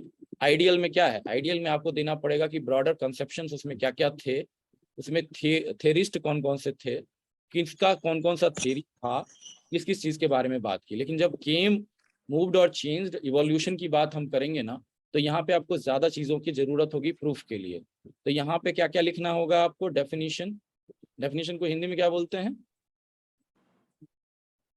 परिभाषा, परिभाषा, परिभाषित करना है आपको, ठीक है। एकदम दिमाग से उतर जाता है कभी कभी वर्ड तो एक एक चीज जानता हूं मैं, परिभाषित करना है, डेफिनेशन करना है। दूसरा क्या करना है आपको काम, इसमें कोटेशन करने। अब देखिए कोटेशन दो तरीके से होता है, एक तो बहुत ही आकर्षित कर लेने के लिए, जैसे शायरी ही लिख दी मैंने, पूछा है साइमन पे शायरी लिख दी है, तुम्हारे जैसा कोई नहीं, माशाअल्लाह माशाअल्लाह, ठीक है, लेकिन वैसा नहीं करना है हमें। कोटेशन का एक मतलब यहाँ पे पब्लिक एड में क्या है कि आपको आकर्षित करने से ज्यादा आपको इन्फ्लुएंस और इम्पैक्ट क्रिएट करना है। थेराइजेशन के मॉडल, उनका थ्योरी अगर बिहेवियरल है तो कोटेशन भी बिहेवियरल साइंस पे आना चाहिए, ना कि एक पर्टिकुलर सेटिस्फाइसिंग पे डाल दिया, या मान लीजिए डिसीजन मेकिंग के किसी एक अवयव पे, इंटेलिजेंस एक्टिविटी पे डाल दिया, वो गलत तरीका है। तरीका कोटेशन में ये होना चाहिए कि आपको एक ओवरऑल बिहेवियरल थ्योरी के बारे में उन्होंने बताया कि बिहेवियरल थ्योरी क्या चेंज कर सकता है, क्या मूव कर सकता है, why it was needed, why it is drastic, वो तब होगा। जैसे कि गुलिक और विक में आपको जरूर बताना है ये कोटेशन कि उन्होंने बोला कि विदाउट थ्योरी, फ्योल ने बोला और गुलिक और विक ने भी इस चीज को बोला, क्योंकि दोनों एक दूसरे से प्रभावित हैं, और बेसिकली गुलिक अर्विक तो सबसे प्रभावित, सबका डेटा चोरी किया और सबको एक कंपाइलेशन, ये कंपाइलर है एक्चुअली। और ये बोले कि थ्योरी बिल्डर भी, ऐसा भी बोल सकते हैं, क्योंकि अगर आप चोरी बोलेंगे तो फिर डॉक्टर अंबेडकर को भी चोरी बोलना पड़ेगा, ऐसा सही नहीं है। तो ये लोग बहुत महान लोग हैं जिन्होंने चीज़ों को समझा और एक जगह कंपाइल किया, ये भी बहुत बड़ी बात होती है। तो गुलिक अर्विक ने बोला और फेयोल ने बोला कि without a structure the organisation is cruel and inefficient, मतलब बहुत ही क्रूर प्रशासन हो जाएगा बिना स्ट्रक्चर के, बिना स्ट्रक्चरल थ्योरी के। तो ये चीज आप लिख सकते हैं जब क्लासिकल एडमिनिस्ट्रेशन के बारे में आपको पूछा जाएगा। इसी तरीके से यहाँ पे कोटेशन क्या आपको लिखना चाहिए, बिहेवियरल साइंस क्यों नीड कर रहा है, डिसीजन मेकिंग मॉडल क्यों जरूरी है, रियल साइंस क्यों जरूरी है, उस तरीके के आपको लिखने हैं कोटेशंस। कुछ कोटेशंस मैं हाईलाइट करूंगा अभी, मैं देखूंगा तो कोटेशंस लिखेंगे उस तरीके के जो उसकी भावना को, मूलभूत भावना को लिख सकते हैं। आप देखिए, या तो आप डेफिनेशन लिखे, क्योंकि इतना बड़ा कभी भी टाइम आपके पास नहीं होता, तो एक पेज का आप इंट्रोडक्शन लिखें। अगर आप एक पेज से थोड़ा कम लिखते हैं और इंट्रोडक्शन में बहुत कुछ मूव और फ्लो कराने की बात करते हैं तो भी ठीक है, क्योंकि बॉडी में फिर आपके लिए काम बचेगा। एक तरीका ये है। दूसरा तरीका ये है कि इंट्रोडक्शन में बहुत सीमित चीजों को रखा जाए, 2 या 3 एलिमेंट को रखा जाए और फ्लो पे ज्यादा ध्यान दिया जाए कि आगे मुझे बतानी तो वही है ना साइमन, और मैंने पीछे बता दिया कि ये कहाँ से आ रहा है और कहाँ को जा रहा है, वो मैं कंक्लूजन में बता दूंगा या प्री कंक्लूजन में भी थोड़ा बहुत डाल दूंगा वे फॉरवर्ड के तौर पे। तो फ्लो आपको बतानी पड़ेगी। तो फ्लो में यही होता है कि जितनी चीजें आपने बताई है क्या वो मूव करके आगे लेके जा रही। यहाँ तक मैंने साइमन के बारे में मान लीजिए बहुत जिक्र नहीं किया, मैंने एक बुक का नाम लिख दिया, एक डेफिनेशन लिख दिया, बिहेवियरल थ्योरी का एक कोटेशन लिख दिया, साइमन या बिहेवियरल साइंस का, हो सकता है साइमन ना भी रहे उसमें कोई और बोला हो, और कोर आइडिया आइडियल ये बता दिया हमने थ्योरी के तौर पे, बाकी विद्वानों के तौर पे मेजरली ब्रॉडली। तो ये ब्रॉडर एस्पेक्ट है। संक्षेपण की जगह आप उसको बोले कि ब्रॉडर, जो मेन जो मेजर हाइलाइट्स हैं अगर वो बताते हैं आप, तो अपने आप why it came, what it moved और changed, where it has gone और इवॉल्व, ये निकल के आता है। तो वहां पे हम थ्योरी की बात लेंगे, थिंकर्स का एग्जांपल देंगे, ईयर और बुक को कोट करेंगे, ईयर और बुक को डेलिबरेटली कोट करना है आपको, कॉन्ट्रास्टिंग थिंकर्स को बताने की कोशिश करेंगे। ठीक है, जैसे कि साइमन के बारे में आप बता रहे हैं डिसीजन मेकिंग मॉडल, तो आपको सोचना चाहिए कि क्या कोई और डिसीजन मेकिंग मॉडल है अवेलेबल पूरे वर्ल्ड में, कि केवल एक ही बादशाह था वो। तो वो आपको इंट्रोडक्शन में जताना होगा ताकि आपका पॉइंट ऑफ इंटरेस्ट हो पाए। पॉइंट ऑफ इंटरेस्ट अगर जब तक नहीं बनाएंगे तब तक कोई भी आदमी आपका एसए एथिक्स की कॉपी, मैं लगातार क्लासेस लेता हूँ, आईएएस ऑफिसर्स वगैरह भी ले रहे हैं हमारे साथ, तो वो बताते हैं ये चीज कि पॉइंट ऑफ इंटरेस्ट बड़ा जरूरी होता है। आप देखेंगे टॉपर्स की कॉपी, आप बोलेंगे यार ये तो लड़का बहुत ही ज्यादा फैशनेबल निकला, लड़का लड़की जो भी लिखने में, लेकिन उस चीज की जरूरत आज के डेट में है आंसर्स। अब पुराने जो मॉडल्स हैं, प्रतिमान है, उसको तोड़ने की जरूरत है। रेवोल्यूशन चाहिए आपके आंसर में, ताकि वो पढ़े पूरा का पूरा। 4-5 पेज पढ़ेगा, उससे पहले उसको अफीम सुंघाना होगा आपको। ठीक है, तो अफीम सुंघाइए, ऐसे डेफिनेशन दीजिए, कोटेशन दीजिए, ईयर बुक दीजिए, कॉन्ट्रास्टिंग एग्जाम्पल दीजिए, थ्योरी दीजिए, विद्वानों के नाम बता दीजिए, what it moved, why it came, from where it has come and for where it is wanting to go, कहाँ वो जाना चाहता है, क्या साइमन कहाँ जाना चाहते थे, क्यों तंग थे वो, उनकी समस्या क्या थी और समस्या का उन्होंने समाधान क्या दिया। बस ये इतना अगर आपका ये 4-5 चीज इंट्रोडक्शन में है तो आपका इंट्रोडक्शन बहुत बुलंद होगा। चलिए आपको मैं ओपन करता हूँ अगेन, उसके बाद में प्रैक्टिकल एग्जाम्पल पे हम लोग बनाएंगे। सर जी सही, लास्ट पॉइंट जो बताया आपने कॉन्ट्राडिक्टरी थिंकर्स को यूज करने वाला, इसका अगर कोई एग्जांपल या कुछ बता सकें। सारा एग्जाम्पल देंगे, इतना समझ में आया? जी सर। लिखवाएंगे, आपको छोड़ेंगे थोड़ी ना, अभी तो नाम लूंगा और उसमें बोलूंगा कि आप बनाइए, और कुछ मैं एग्जाम्पल दिखाऊंगा जहाँ पे अच्छे बने हुए हैं कुछ चीज़ों में। हालांकि मुझे संपूर्ण रूप से तो कोई भी अच्छा नहीं लगा। इंट्रोडक्शन आपको समझ में आया? मुझे लगता है इंट्रोडक्शन को ही आज खत्म करते हैं, कंक्लूजन को हम कल देखेंगे। चलिए एक थोड़ा सा देख लेते हैं, थोड़ा 15 मिनट में आप लोगों से और लूंगा, और उसमें एग्जाम्पलिफिकेशन के साथ ये देख लें। इसमें कोई किसी को थ्योरी वाले पार्ट में और कोई दिक्कत, एग्जाम्पल तो दे रहा हूँ, थ्योरी में किसी को कोई दिक्कत तो नहीं है ना? अगर आपको कोई दिक्कत है तो एक्स्ट्रा भी पूछ सकते हैं आप, कोई दिक्कत नहीं है। ठीक है, जितनी देर में समझना है, जितनी बार में समझना है। एक मेरा गॉडविन नाम का लड़का है वहाँ पे आईएएस वाले बैच में, उसको इंट्रोडक्शन सिखा रहा था मैं, मतलब सारे लोगों को सिखा रहा था। उन्होंने लिखना स्टार्ट किया, बाकी आंसर्स बहुत अच्छे लिखते थे, इंट्रोडक्शन वो अच्छा नहीं लिख रहे थे। 7 दिन तक लगातार रीराइट करवाया मैंने, 7 दिन तक लगातार रीराइट करवाया, और वो बंदा है बहुत ही टफ माइंडेड, लिखता भी रहा। 7वें दिन जब आया तो मैंने बोला बस क्लास बंद कर रहा हूँ, जा रहा हूँ चाय पीने। ठीक है, तो ये चीज होती है। अगर आप कंसिस्टेंटली इंप्रूव करते हैं तो एक दिन ऐसा आता है कि भाई वो आप स्टैंडर्ड को तो अचीव कर जाओगे, हो सकता है कि उससे भी ज्यादा आपका दिमाग खुल जाए और आप तेज तीव्र गति से उसके बाद करो। तो हारना नहीं है, करना है, डरना नहीं है, करना है, बेहतर करना है। चलिए, ये जो आपका है इसमें क्वेश्चन देखिए, ये आपको दिख रहा है ना, सब सारे लोगों को दिख रहा है? एक दो लोग कंफर्म कीजिए। जी सर, जी सर। जी, मुरली जी का है ये, मुरली जी भी स्पेसिफिकली देखेंगे। Examine contribution of Simon. Examine क्या होता है? एग्जामिन कोई बताएगा? ये टेल एंडर वर्ड है, इस पे भी मैं एक क्लास लूंगा, टेल एंडर वर्ड्स पे। बिहार में भी अब इसको जरूरत नहीं करिएगा इसको समझने ना समझने की, ना समझी में लिखने की। ये एग्जामिन पूछ रहा है तो डिस्कस लिख दिए, डिस्कस पूछ रहा है, क्रिटिकली एग्जामिन लिख रहा है तो डिस्कस लिख दिए, कुछ भी लिख दिए, या कमेंट पूछ रहा है तो एग्जामिन वाला है या डिस्कस वाला तरीका लिख दिए। तो इसलिए मैंने आपको समझाया था कमेंट क्या होता है। क्रिटिकली एग्जामिन भी मैंने जो आपको मटेरियल दिया उसमें मैंने बिल्कुल बाइफरकेट करके बताया क्या क्या होता है। तो एग्जामिन वाला या ये सब चीजें मैं बताऊंगा टेल एंडर वर्ड में, अभी मैं उस पर नहीं जाऊंगा, टाइम कम है। तो देखिए, कंट्रीब्यूशन ऑफ साइमन, साइमन का क्या रहा कंट्रीब्यूशन, ठीक है। तो इसमें क्या किस चीज में पूछ रहा है? In science of administration behaviour, administrative behaviour में साइंस ऑफ एडमिनिस्ट्रेटिव, तो साइंस को काट दें हम तो एडमिनिस्ट्रेटिव बिहेवियर बच जाता है। एडमिनिस्ट्रेटिव बिहेवियर अपने आप में साइंस है, तो ये कोर वर्ड हो गया। इसका अंडरलाइन आपको क्या करना चाहिए? एडमिनिस्ट्रेटिव बिहेवियर या एडमिनिस्ट्रेशन बिहेवियर, एडमिनिस्ट्रेटिव होना चाहिए हालांकि। कंट्रीब्यूशन ऑफ साइमन, साइमन का क्या कंट्रीब्यूशन है? तो एडमिनिस्ट्रेटिव बिहेवियर में साइमन क्या, ये कोर है आपके क्वेश्चन का। तो आप देखिए, इसको थोड़ा ब्रॉड करना होता है, आपको ऐसे बनाना है, आपको एक ये खींच देनी है, एक ये खींच देनी है।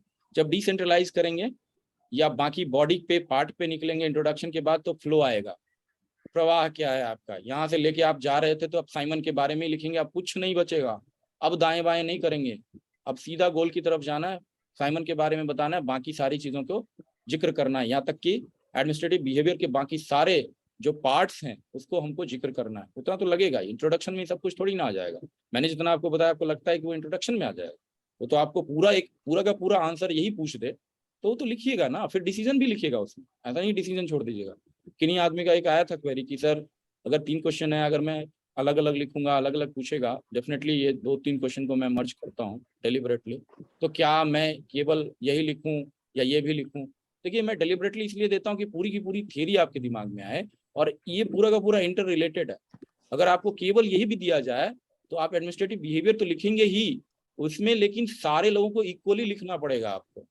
बिजनेस ये है वहां पे फिर आपका कि आपको ये बताया ही नहीं। अगर साइमन भी हटा दे तो साइमन को लिखते हुए फिर बर्नार्ड को लिखिए, साइमन को लिखिए, साइमन मार्च को लिखिए, फिर आप वो बाकी लोगों को भी उसमें इंक्लूड करिए, मास्लो, हर्जबर्ग, सबको इंक्लूड करिए, वो आपका क्वेश्चन हो जाएगा। लेकिन अगर साइमन पूछ दे एडमिनिस्ट्रेटिव बिहेवियर में, साइमन को एम्फसाइज करते हुए बाकी लोगों के बारे में भी 2-3 लाइन लिखनी है, उसमें एक लाइन पे या केवल एग्जाम्पल पे काम नहीं चलेगा। ये होता है कॉन्ट्रास्टिंग जो आप पूछ रहे हैं। लेकिन अगर आपको ये पूछे, ये पूरा एग्जाम्पल पूछे, तो आपके पास ब्रीदिंग स्पेस हो जाता है। और ये मैं डेलिबरेटली कह रहा हूँ क्योंकि आपका कंटेंट ज्यादा से ज्यादा हो जाएगा, डिफरेंशिएटेड कंटेंट हो जाएगा, नहीं तो नैरो कंटेंट बनते हैं लोगों के। आपको लगता है कि इतना ज्यादा लिखने के बाद आपको नंबर काटेगा? बिल्कुल नहीं काटेगा। क्यों? क्योंकि आपने सारे मॉडल्स को समझा। एडमिनिस्ट्रेटिव बिहेवियर में सबसे बड़ा मॉडल है क्या साइमन का? Decision making model. उसी में सेटिस्फाइसिंग मॉडल है, उसी में स्टेप्स हैं, क्यों नहीं लिखिएगा? हाँ, स्टेप्स को और ये सेटिस्फाइसिंग को थोड़ा कम एम्फेसाइज करेंगे, लेकिन उनके डिसीजन मेकिंग मॉडल को तो लिखेंगे, तभी तो उनका बिहेवियरल मॉडल आएगा। बिहेवियर के बारे में क्या समझ रहे हैं उसका फिर फ्लिप साइड क्या उन्होंने बाकी विद्वानों ने बोला, और उसके बाद उनका मॉडल बताइए। या नहीं तो ऐसे शुरुआत करिए कि एडमिनिस्ट्रेटिव बिहेवियर बताइए, इनका पूरा मॉडल बता दीजिए, फिर उसका फ्लिप साइड बता दीजिए, क्योंकि मॉडल में तो ये खामियां दिखती हैं। एडमिनिस्ट्रेटिव बिहेवियर वाले बाकी थिंकर्स ने ये बताया, और बाकी उसके बाद और उससे पहले जो चीजें संकल्पना ली गई थी वो कितनी फलीभूत हो पाई, कितना इफेक्टिवली इंस्पेक्टरली वो शो कर पाया इनका मॉडल। तो ये होता है। तो वो धीरे धीरे जो मैं बता रहा हूँ आपको, धीरे धीरे आप इम्प्लीमेंट कर पाओगे, भले ही समझ भी लेते हो। तो यहाँ पे एक बॉक्स बनाते हैं हम, और नीचे वाले में फ्लो लिखते हैं, और इसको बोलते हैं हम माइक्रो, चीटी वाला एटीट्यूड। ठीक है, एकदम बिल्कुल सूक्ष्म रूप से हम देखने की कोशिश करते हैं, उसको माइक्रो एटीट्यूड, फ्लो एटीट्यूड बोलते हैं।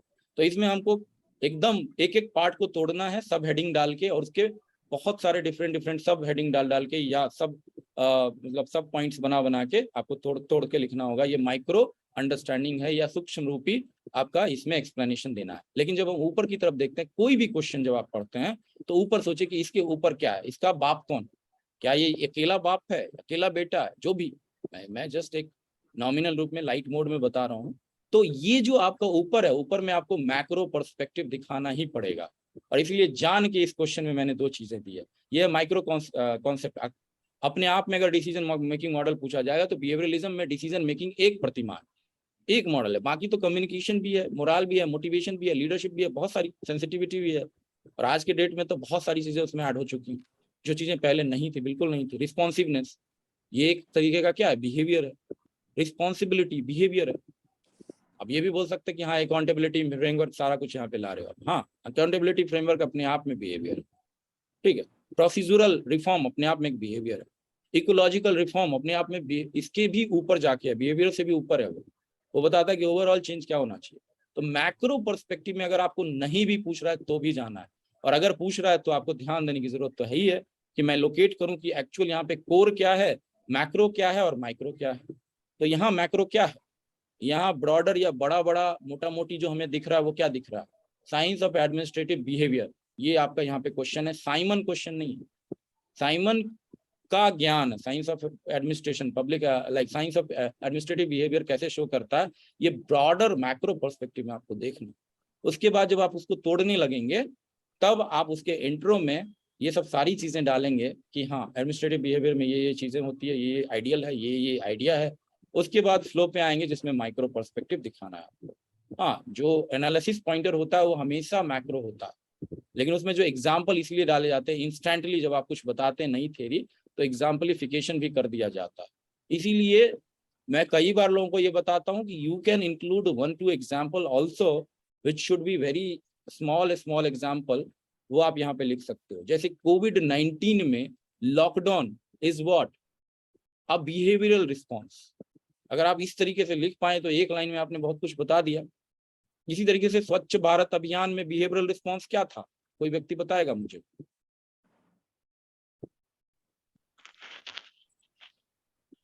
सर स्वच्छता को अपनी आदत में शामिल करना। आदत, बहुत सही, यही सुनना भी चाहता था, आदत। और इसको दिया किसने, बिहेवियरलिस्ट रिचर्ड थेलर। कल बात हुई थी, सारे कॉपी पे जितना भी जा रहा है सब में मैं मेंशन कर रहा हूँ, तो यही चीज है। तो आप यहाँ पे देख लेंगे डिजिटल इंडिया में क्या है, बिहेवियरल। जो एग्जाम्पल लेंगे सब यहाँ पे फिट हो जाएगा। मैं दूसरा मास्टर नहीं हूँ बाजार का, तो मुझे आप बोलिएगा नहीं ये एग्जाम्पल नहीं होगा। हर एग्जाम्पल हो सकता है सटीक अगर आपको थ्योरी क्लियर हो तो। ये डिजिटल इंडिया में क्या है, कोई बताए, जल्दी बताए। सर इलेक्ट्रॉनिक काम करने का आदत। नहीं भाई, कोई भी कर सकता है डिजिटल लिटरेसी, लेकिन उससे भी ज्यादा सैनिटेशन, डिजिटल सैनिटेशन की बात होती है। साइबर सिक्योरिटी, साइबर स्वच्छता बोलते हैं उसको, ठीक है, साइबर स्वच्छता भी। तो सैनिटेशन मतलब अपने आप को बचा के रखें, ओटीपी ना शेयर कर दें, कुछ ना कर दें, ये ना उल्टा कर दें। तो ये डिजिटल इंडिया में जो है ये आपका बिहेवियरल पॉइंट है। कोई और एग्जांपल लीजिए जहाँ पे बिहेवियरल पॉइंट आपको जानना है आपकी तरफ से, कोई भी बेटी बचाओ बेटी पढ़ाओ। हाँ बेटी बचाओ बेटी पढ़ाओ में क्या है बताइए, आप खुद ही बताइए। बहुत अच्छा सोशल अवेयरनेस नहीं, बिहेवियरल क्या लोगों में behaviour, gender sensitiveness, promote education for girls. Element बता रहे हैं मुरली जी, वो जो बताए अभी वो बता दिए लास्ट में। जेंडर सेंसिटाइजेशन, जेंडर सेंसिटाइजेशन और sensitivity is the behaviour element, right. और कोई एग्जांपल लीजिए, बिहार का कोई एग्जांपल लीजिए। Liquor ban policy, liquor ban में क्या बिहेवियर, बहुत अच्छा एग्जांपल है। लिकर बैन क्या बिहेवियर है, ना पिएंगे ना पीने देंगे, तो इसमें क्या लिकर बैन में क्या, सोशल इल, रिमूविंग सोशल इल। ना वो तो एलिमेंटल। बिहेवियरल क्या, बिहेवियरल क्या, हेल्थ कॉन्शियसनेस। नहीं बिहेवियरल क्या है, वो सोचिए, जल्दी सोचिए। कोई आदमी बता क्यों नहीं रहा है, वर्कशॉप मॉडल क्या है ये? Liquor ban, increasing life standards. Elemental. Behavioural क्या है, हमें क्या चेंज करना, हम लाइफ स्टाइल चेंज करेंगे सब चीज के लिए, लिकर बैन के लिए हमें क्या चेंज करना होगा? Food culture. अरे भाई जो ये चीज है ना फूड का है ना, आपका खान पान जो है उसमें आप देखेंगे लाइफ स्टाइल बोल रहे हैं सब कुछ, लेकिन मैक्रो पे जा नहीं रहे हैं। यहाँ पे मैं आपको रिप्लेस करूंगा ना इस आदत को किसी और चीज से। दारू के बदले कुछ और पी सकता हूँ, नीरा, ठीक है, तो अडी पी सकता हूँ साड़ी के बदले, साड़ी नीरा गवर्नमेंट नीरा स्टार्ट किया जो भी, लेकिन लीकर बैन में, लेकिन वो नहीं है बिहेवियर, वो भी नहीं। बिहेवियर क्या है, गुड फूड को अपनाना या जो इसका रिप्लेसमेंट है उसको अपनाना, जिसको आप लाइफ स्टाइल बोल रहे हैं, लेकिन बिहेवियर यहाँ पे क्या है? दारू को नहीं छूना, अपनी आदत को बदल देना। बुरी आदत है ये, बदल डालो, ठीक है ना? Removing addiction, sir. एडिक्शन, बहुत सही पकड़ लिया आपने, जो मैं मेरे दिमाग पे भी नहीं चल रहा। Removing addiction is what? Behavioural change here, right? इस तरीके का मुझे चाहिए सटीकनेस। आपको पता है जेएनयू क्यों अच्छा है? आपको पता है बीएचयू क्यों अच्छा है? संस्थान, वहां के प्रोफेसर ना आपको बोलेंगे कि बेटा हिंदी बताओ, हिंदी, ठीक है, एडिक्शन का हिंदी बताओ। जिसने हिंदी बता दिया ना एग्जैक्ट, बोला तुमने डेफिनेशन सीख लिया। ऐसा क्यों बोलता है पता है? हिंदी में ज्यादा समझ में आता है लोगों को। तो ये चीज है, उसका जो डेफिनेशनल एलिमेंट अगर आपने समझ लिया तो आप यहाँ पे बिहेवियरलिज्म समझ जाएंगे। और कोई बताइए बिहार का एग्जाम्पल, और कोई व्यक्ति एग्जाम्पल बताइए। इतना सारा एग्जाम्पल तो मैं बताता रहता हूँ आपको। जल जीवन हरियाली बालिका सर। जल जीवन हरियाली में क्या है बिहेवियर? सर वातावरण को स्वच्छ रखना, साफ सुथरा। Awareness about the environment sir. Sanitation, हर चीज में awareness। क्या चीज? Sanitation. Writing environment in lifestyle. हाँ, बहुत बढ़िया। ग्रीन पटना का म्युनिसिपल थीम का गाड़ी बनाया। ग्रीन इकोनॉमी, इसी में आपको प्लास्टिक बैन हो या कूड़ा कचरा का निस्तारण हो, जिसमें कि आपको एक ब्लू बॉक्स और ग्रीन बॉक्स ये सब होता है। ये सारा चीज आपको ग्रीन इकोनॉमी के कॉन्सेप्ट पे, ग्रीन बिहेवियर पे चलता है। इसको क्या बोलेंगे? Green behaviour. आपको ये चीज अच्छा लगता है कि बुरा लगता है? आपको घिनाना अच्छा लगता है कि आपको सजाना अच्छा लगता है? इसी पे पूरा डिपेंड करता है। जैसे कि दिवाली में बोला मेरे पास पैसा है, तुम क्या कर लोगे? जैसे दारू वाले बोलता है मेरे पास पैसा है, तुम्हारा थोड़ी ना पीता हूँ, तुम्हारे बाप का खून पिया है मैंने, ऐसे बोलते हैं लोग। अगर आप उसको छुड़ाने जाइएगा, it is a very dangerous task, do you know that? Addiction. इसी तरीके से ग्रीन वाला है, ग्रीन बिहेवियर अपनाना। आपको हमेशा केयर लगेगा, अरे यार पेड़ पौधे इसको मत काटो, हटाओ मत। वो चीज आपका ग्रीन बिहेवियरलिज्म बोलते हैं उसको, ग्रीन बिहेवियर। और बताइए, और कोई एग्जांपल? जीविका अभियान, स्वच्छ भारत मिशन के तरफ से तो लिख लिया हमने स्वच्छ भारत में। सस्टेनिंग दैट आदत, खुले में शौच की आदत, ओडीएफ है, ओडीएफ प्लस है, ओडीएफ प्लस प्लस है। अब इतना प्लस प्लस करते रहेगा, लेकिन वो नेचुरल चीजें खो गई। बिहार गवर्नमेंट का सर सिविल सेवा प्रोत्साहन योजना फॉर गर्ल्स जो है सर।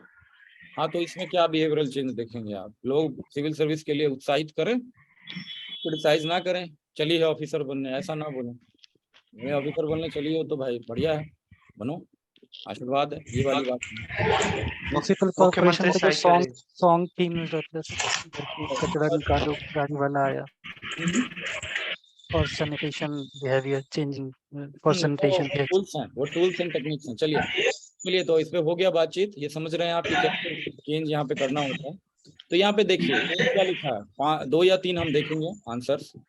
हर्बर्ट साइमन, और इन्होंने ये लिखा 1916-2001। मैंने उन्हें बताया है कि भैया ये मत करिए, उसका जीवनी देख के हमको क्या करना, कोई कब आया कब मरा उतना हमको नहीं करना। खासकर वेस्टर्न विद्वानों का तो बिल्कुल मत करिए, हमारा करिएगा तो थोड़ा सा महात्मा गांधी वगैरह ये सबको तो थोड़ा लगेगा। तो साइमन जो है, इसमें क्या लिखना चाहिए था? अब जो हमने प्रतिमान सेट किए, जो मॉडल्स हमने बनाए कि इसमें ये लिखना चाहिए, तो उसमें ये फिट बैठ रहा है कि polymath and pannier in decision making? नहीं बैठ रहा, वो कुछ नया मूव नहीं कर रहा। पॉलीमैथ और पाइनियर बहुत सारे लोग हुए, ये आप लिख सकते हैं एज ए आर्टिकुलेटिव चीज, अच्छा लगता है, बट उसको कुछ क्रिएट नहीं करता है। डिसीजन मेकिंग मॉडल या बिहेवियरल मॉडल के बारे में कुछ नहीं बता रहा। आप देखिए यहाँ पे कमी क्या थी इनकी। Herbert Simon is a polymath and pioneer, जो हमारे प्रतिमान में सेट नहीं होता है इन डिसीजन मेकिंग। तो डिसीजन मेकिंग यहाँ पे ज्यादातर बताना भी नहीं था, 2nd 3rd लाइन में बताना था, तो वो भी हम फेल हो गए यहाँ पे science of administrative behaviour Simon का बताने में।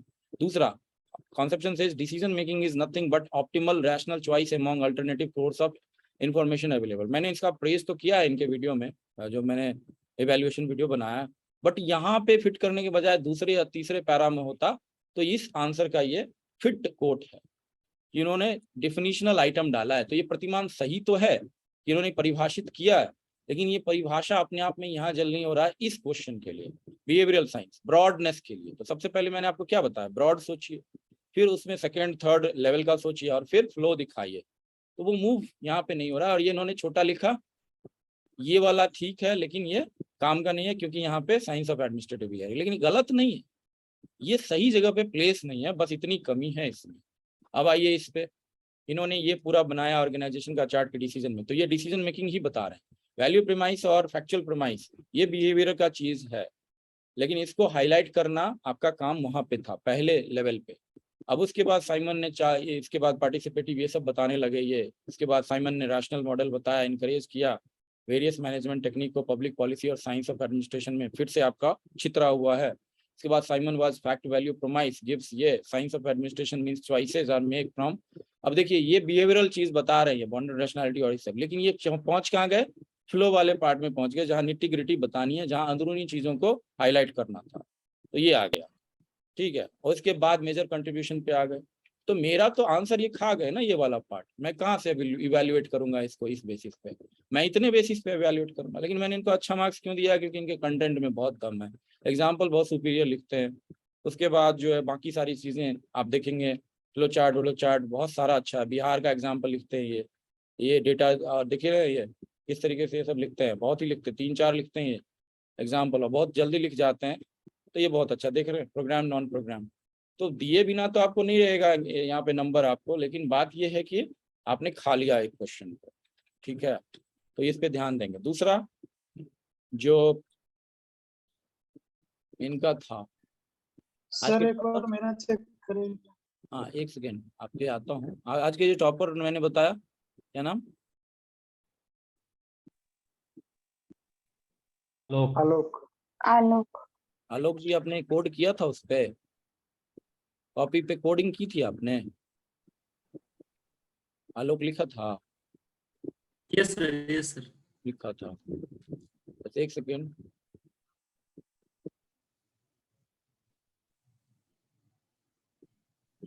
बस ये वाले कॉपी देखेंगे, देखिए जिनकी भी कॉपी आप बोल रहे हैं ना, कल भी है, कंटिन्यूस चलेगा, डोंट वरी, आपका भी कॉपी लेंगे, उसमें इंट्रोडक्शन कंक्लूजन सब देखेंगे।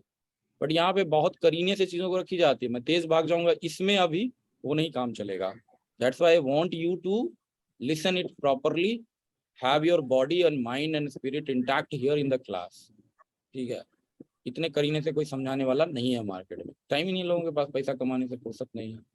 तो यहाँ पे इनका जो है मैं कॉपी लेना चाहूंगा आलोक जी का, उससे कुछ चीजें हम निकालेंगे, और एक कॉपी हम लेंगे शुभांकर जी का, ठीक है। आप लोगों को दिख रहा है, दिख रहा है आप लोगों को? तो थोड़ा बड़ा कर दीजिए। आलोक जी का ये, और ये बहुत ही मार्वलस, बहुत ही हिस्टोरिकल कॉपी मेरे पास है, मैं बहुत लोगों का चेक करता हूँ, लेकिन इनका काम देख के मुझे बहुत खुशी हुई आज। आलोक जी ये जो आपका कॉपी देखिए इतना बढ़िया है ना, ये मैं क्या बताऊं, सारा कुछ बैलेंस्ड है। जो इम्प्रूवमेंट है डेफिनेटली इम्प्रूवमेंट की हर टाइम में दरकिनार मतलब दरकार होती है, इम्प्रूवमेंट को आप दरकिनार नहीं कर सकते, लेकिन फिर भी ये बेस्ट कॉपी है। चलिए इसमें देखते कि इन्होंने क्या लिखा। विद्वान हर्बर्ट साइमन ने 1947 ईस्वी में प्रकाशित अपनी पुस्तक एडमिनिस्ट्रेटिव बिहेवियर में व्यवहारवादी विज्ञान चेस्टर बर्नार्ड का अनुकरण करते हुए प्रशासनिक प्राणी प्रतिमान सिद्धांत में निर्णय की महत्ता को रेखांकित किया है। इंग्लिश वाले ये समझ लें कि ये साइमन के बारे में बता रहे हैं। 1947 the book administrative behaviour came which highlighted the Chester Bernard idea, or take forward the idea of Chester Bernard, and it was called the behavioral science, and it actually created कि किस तरीके से डिसीजन मेकिंग हो सकता है। It highlighted the decision making approach in the administrative sciences and model building, वो भी प्रतिमान भी उन्होंने बोला है, उस चीज को भी उन्होंने हाईलाइट किया। अब बताइए कि ये वाला जो आदमी पढ़ेगा और जो पढ़ा लिखा है पब्लिक एड, वो तो कनेक्ट कर लेगा ना, ये इसने तो पूरा पहला वाला पार्ट का इसने बता दिया है। आप में से कोई भी व्यक्ति बताइए इसको चैलेंज करके, नहीं कर सकते। यही होता है रैशनैलिटी, यही होता है स्टैंडर्ड सेट करना। दूसरा लाइन देखिए, सामान्यतः निर्णयन का तात्पर्य, अब देखिए ये निर्णयन को परिभाषित कर रहे हैं यहाँ पे भी मैं हालांकि इंप्रूव करूंगा इनको, बट ये फ्लो में जा रहे हैं बस। निर्णयन का तात्पर्य किसी समस्या के समाधान के संदर्भ में उपलब्ध कई सारे विकल्पों में से, अब ये चीज उन्होंने भी लिखा मुरली जी ने, लेकिन मुरली जी यहाँ पे डायरेक्ट आ गए, दिक्कत उनकी यही हो गई। और ये वाले में उन्होंने क्रक्स लिख दिया आलोक जी ने। तो ये चाहिए हमें प्रतिमान, ये चाहिए हमें ये चीज कि भाई ये कहाँ से आ रहा है, चेस्टर बर्नार्ड के थिंकिंग से डेवलप हो रहा है, तो वो उन्होंने सेट कर दिया। कोर क्या था, एडमिनिस्ट्रेटिव बिहेवियर उन्होंने कहाँ पे लिखा, कहाँ पे सोचा, 1947 में। तो एक उन्होंने एज सेट कर दिया, क्रोनोलॉजी का जो मैंने जिक्र किया, from where it is coming, from where it is going. और क्या चीज उन्होंने हाईलाइट किया, प्रशासनिक प्रणाली में निर्णयन की महत्ता को हालांकि ये किया था, और व्यवहारवादी विज्ञान बनाने की बात की, मीन्स बिहेवियरल साइंस बनाने की बात की। तो एक तरीके का एक पूरा का पूरा क्रक्स एटीट्यूड है। हालांकि इसमें भी इंप्रूवमेंट की संभावना और ज्यादा है। जिस चीज पे मैंने लिखा उनको बताया कि आपको कम्युनिकेशन भी बताना है, आपको बाकी चीजें भी बतानी है। चेस्टर बर्नार्ड ने केवल ओवरऑल नहीं बताया, उसके अंदर भी जाना, core ideal and core idea को पकड़ना है। उस पर जब आप लिखेंगे, और सारे लोगों के लिए आज मैं टास्क दूंगा इसी चीज पे, हर्बर्ट साइमन को आपको लिखना है, सारे लोगों को इंट्रोडक्शन एटलीस्ट जितना मैंने बताया उस पर ट्राई करना, और मैं इम्प्रूव करूंगा।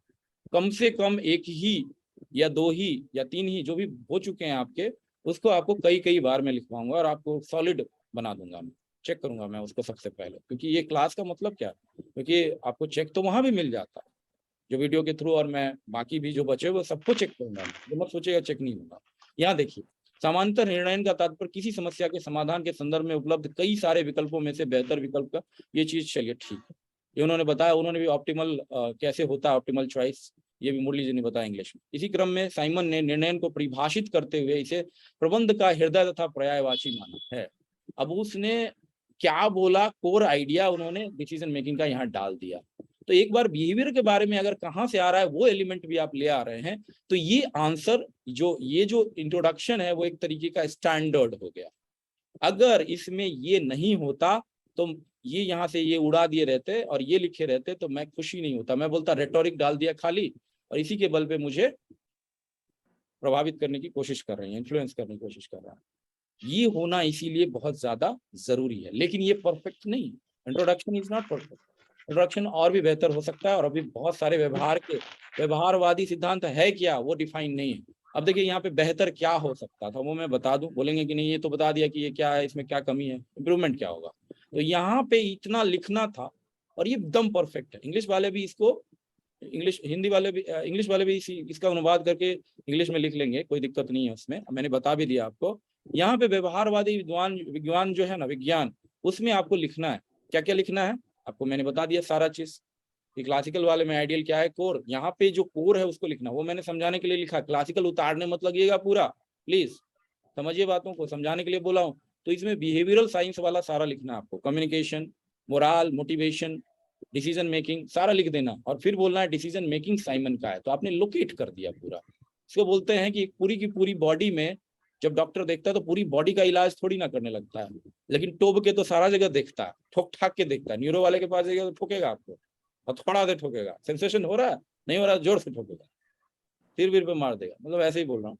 तो ये आपको पूरी बॉडी देखने के बाद एक पिन पॉइंट करता है, वही है आपका। ये पूरी इकोलॉजी आपने बता दी व्यवहारवादी विज्ञान की, लेकिन आपने लोकेट किया कि उसमें पूछ क्या रहा है। तो साइमन का एडमिनिस्ट्रेटिव बिहेवियर फिर क्या पूछ रहा है, तो ये विंडो है एक तरीके का। इसमें पूरा बताया व्यवहारवादी विज्ञान क्या है, इसको डिफाइन कर दिए पहली बार में। बिहेवियरल साइंस है क्या, फिर साइमन के हिसाब से बिहेवियरल साइंस क्या उसको डिफाइन किया, या उसके बारे में एक लाइन लिखा। उसके बाद बाकी विद्वानों ने क्या कहा वो भी लिखा। उसके बाद मिनिएचर फॉर्मेट में साइमन के डिसीजन मेकिंग मॉडल क्या है, ये प्रिज्म है आपका। भूल भुलैया यहाँ पे पकड़िएगा नहीं, और यहाँ लिख दीजिएगा वो इंट्रोडक्शन नहीं है। इंट्रोडक्शन का मतलब होता है बॉडी का स्वरूप दिखाओ।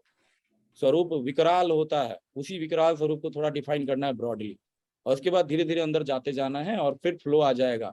एकदम चौथे गियर में नहीं पहुंचा देना। पहले पूरा का पूरा मोटरसाइकिल पे चढ़ते हैं तब ना गियर पे चढ़ते हैं, कि गियर पे चढ़ जाते हैं डायरेक्ट, तो गाड़ी जाएगा अलग, आप जाइएगा अलग, ठीक है। तो ये चीज जब करेंगे आप यहाँ पे बिहेवियरल साइंस को इसके बाद डिफाइन करेंगे। ये तो बता दिया कहाँ से आ रहा है, क्यों आया, और उसके बाद व्यवहारवादी विज्ञान को बता दिया, डिफाइन कर दिया। उसके बाद बोला कि व्यवहारवादी विज्ञान में ये चीजें हैं, और उसमें साइमन का मॉडल अहम है, और साइमन के मॉडल में डिसीजन मेकिंग को ही हायरार्की मान लिया गया है, हायरार्की ऑफ डिसीजन मेकिंग।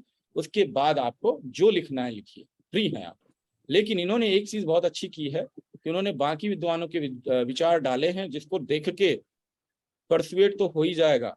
इसमें टेरी का, बर्नार्ड का, पीटर ड्रकर का, गेराल्ड ए कैडन का उन्होंने लिख दिया।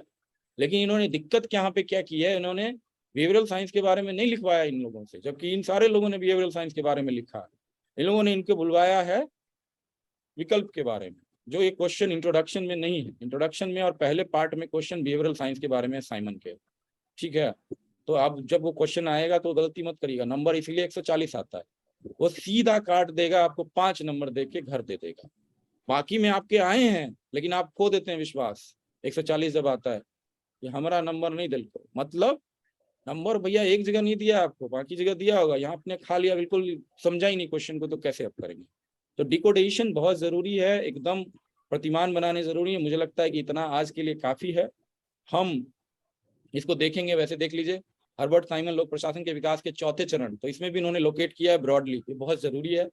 उनके विचारों में वैज्ञानिक दृष्टिकोण तथा मानवतावादी विचारों का समावेशन देखा जाता है। इसी क्रम में हर्बर्ट साइमन के विद्वान को इस प्रकार परिभाषित कर सकते हैं। इसमें उन्होंने पूरा निर्णय के सिद्धांत को परिभाषित किया, लेकिन इसमें भी वही फंडामेंटल फ्लॉ है जो बाकी चीजों में। लेकिन मोर और लेस ये सबसे बेस्ट आंसर मैंने देखा है, और इनका इनरिचमेंट लेवल बहुत अच्छा है। डिस्पाइट दैट, अगर आप इनका वीडियो देखेंगे तो उसमें मैं बहुत सारी चीजें इंप्रूव कराई है, बहुत सारी चीजें की। मैं यहीं पे स्टॉप करना चाहूंगा, क्योंकि मेरे पास भी एनर्जी रूपी थोड़ा सा लिमिटेशन है। आप में से कोई भी 5 मिनट और रह सकते हैं, क्वेश्चन पूछ सकते हैं मेरे। सर जी सर मेरे सर आंसर सर का मेरा एक क्वेश्चन देख लीजिए सर। इंट्रोडक्शन पार्ट सर केवल देख लेते हैं, जो आपने बता रहे हैं वो सर शायद मैं मीट करने का प्रयास किया हूं। कोई बात नहीं। एक बार शुभंकर जी का मैंने बोला था, वादा करके वादा खिलाफी कर रहा हूँ, उन्होंने याद दिलाया। देखता हूँ शुभंकर जी, ले लीजिए आपका राय। ये Herbert Simon American political scientist थे, पाइनियर थे। डिसीजन मेकिंग को उन्होंने कोर ऑफ ऑर्गेनाइज बताया है। नोबेल प्राइज 1978 में मिला। Influenced Follett's idea, dynamism, organisation, behavioural like Alton Mayo और Chester Barnard. He was hard criticizer of classical theory called as। तो इनका क्या हो गया ना, इनका दिक्कत ये हो गया कि इन्होंने पहले ये नहीं लिखा। तो बंकर जी पहले ये लिखना था, फिर ये लिखना था, क्रमिक थोड़ा लिखना है। लेकिन ये आपका प्रतिमान पे खरा उतर रहा है, मैंने उसका प्रेज भी किया था। लेकिन मैंने यहाँ पे एक ये एग्जाम्पल आपको चेंज करने के लिए बताया है, आप देखिएगा वीडियो अपना। तो उसमें मैंने बोला है कि फंक्शनल फॉर्मेनशिप और ये सब जो है ना, ये प्रोवर्ब के बारे में लिखा गया है। तो गलत जगह पे गलत एग्जाम्पल मत दीजिए। प्रोवर्ब तो सबको पता है, वहां पे एक पुस्तक में एग्जाम्पल देके निकल जाना था। जैसे कि गुलिक उर्विक का डिसेंट्रलाइजेशन और सेंट्रलाइजेशन एक ही लाइन में लिख देते हैं वो लोग, बिना सांस लिए हुए, तो वो हो जाएगा आपका प्रोवर्ब। लेकिन यहाँ एग्जाम्पल असल में किस चीज का लिखना था आपको? मैंने जो इतना चीज बताया अभी, बिहेवियरलिज्म का एग्जाम्पल लिखिए, साइमन के बारे में कुछ एग्जाम्पल लिखिए, कोट लिखिए, वो सब चीजें यहाँ पे कर सकते थे आप। ये चीज आपको सेकंड पार्ट में लिखना है या नहीं लिखना है, ये आपके ऊपर है। बट मैं इसको बहुत ज्यादा अच्छा नहीं मान रहा हूँ, क्योंकि वो किताब के बारे में बात नहीं कर रहा, वो डेफिनेशन के बारे में बात नहीं कर रहा, वो क्या प्रतिमान है व्यवहारवादी उपागम या बिहेवियरल साइंस, उसके बारे में बात नहीं कर रहा। लेकिन ये पार्ट आपका बहुत इनरिच्ड है। बर्नार्ड का भी आपने नाम लिया, मायो का नाम लिया, फोले का नाम लिया, जो न्यू क्लासिसिस्ट हैं, उन्होंने ह्यूमन रिलेशन का जिक्र कर करके उसको बिहेवियरलिज्म में तब्दील कर दिया। क्योंकि यहाँ भी बिहेवियर ही देख रहे थे वो लोग, मैन एट वर्क ही देख रहे थे और सोसाइटी देख रहे थे। यहाँ से देखते देखते ही बिहेवियरलिस्ट जन्मे, पैदा हुए, उनका दिमाग पैदा हुआ। फोले ने जब दिखाया, मायो ने जब दिखाया, और बर्नार्ड ने तो बहुत कुछ दिखाया। बर्नार्ड तो बादशाह है, उसके फादर ऑफ बिहेवियरल साइंस। तो ये चीज आपको बहुत ही अच्छा है, लेकिन ये वाला नहीं है, ठीक है। बाकी इंप्रूवमेंट वैसे ही रहेंगे। तो शुभंकर जी मैंने आपको पूरा चेक कर दिया, तो इससे ज्यादा तो देखने की जरूरत नहीं है।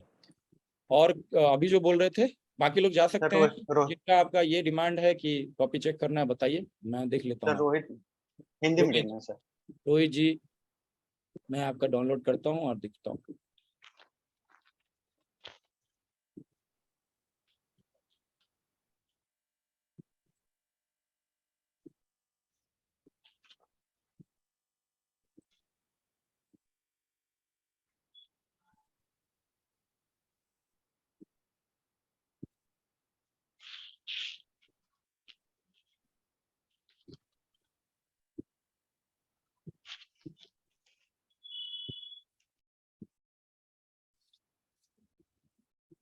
आपका जाएगा, पूरा भी जाएगा, लेकिन अभी मैं नॉमिनली देख लेता हूँ।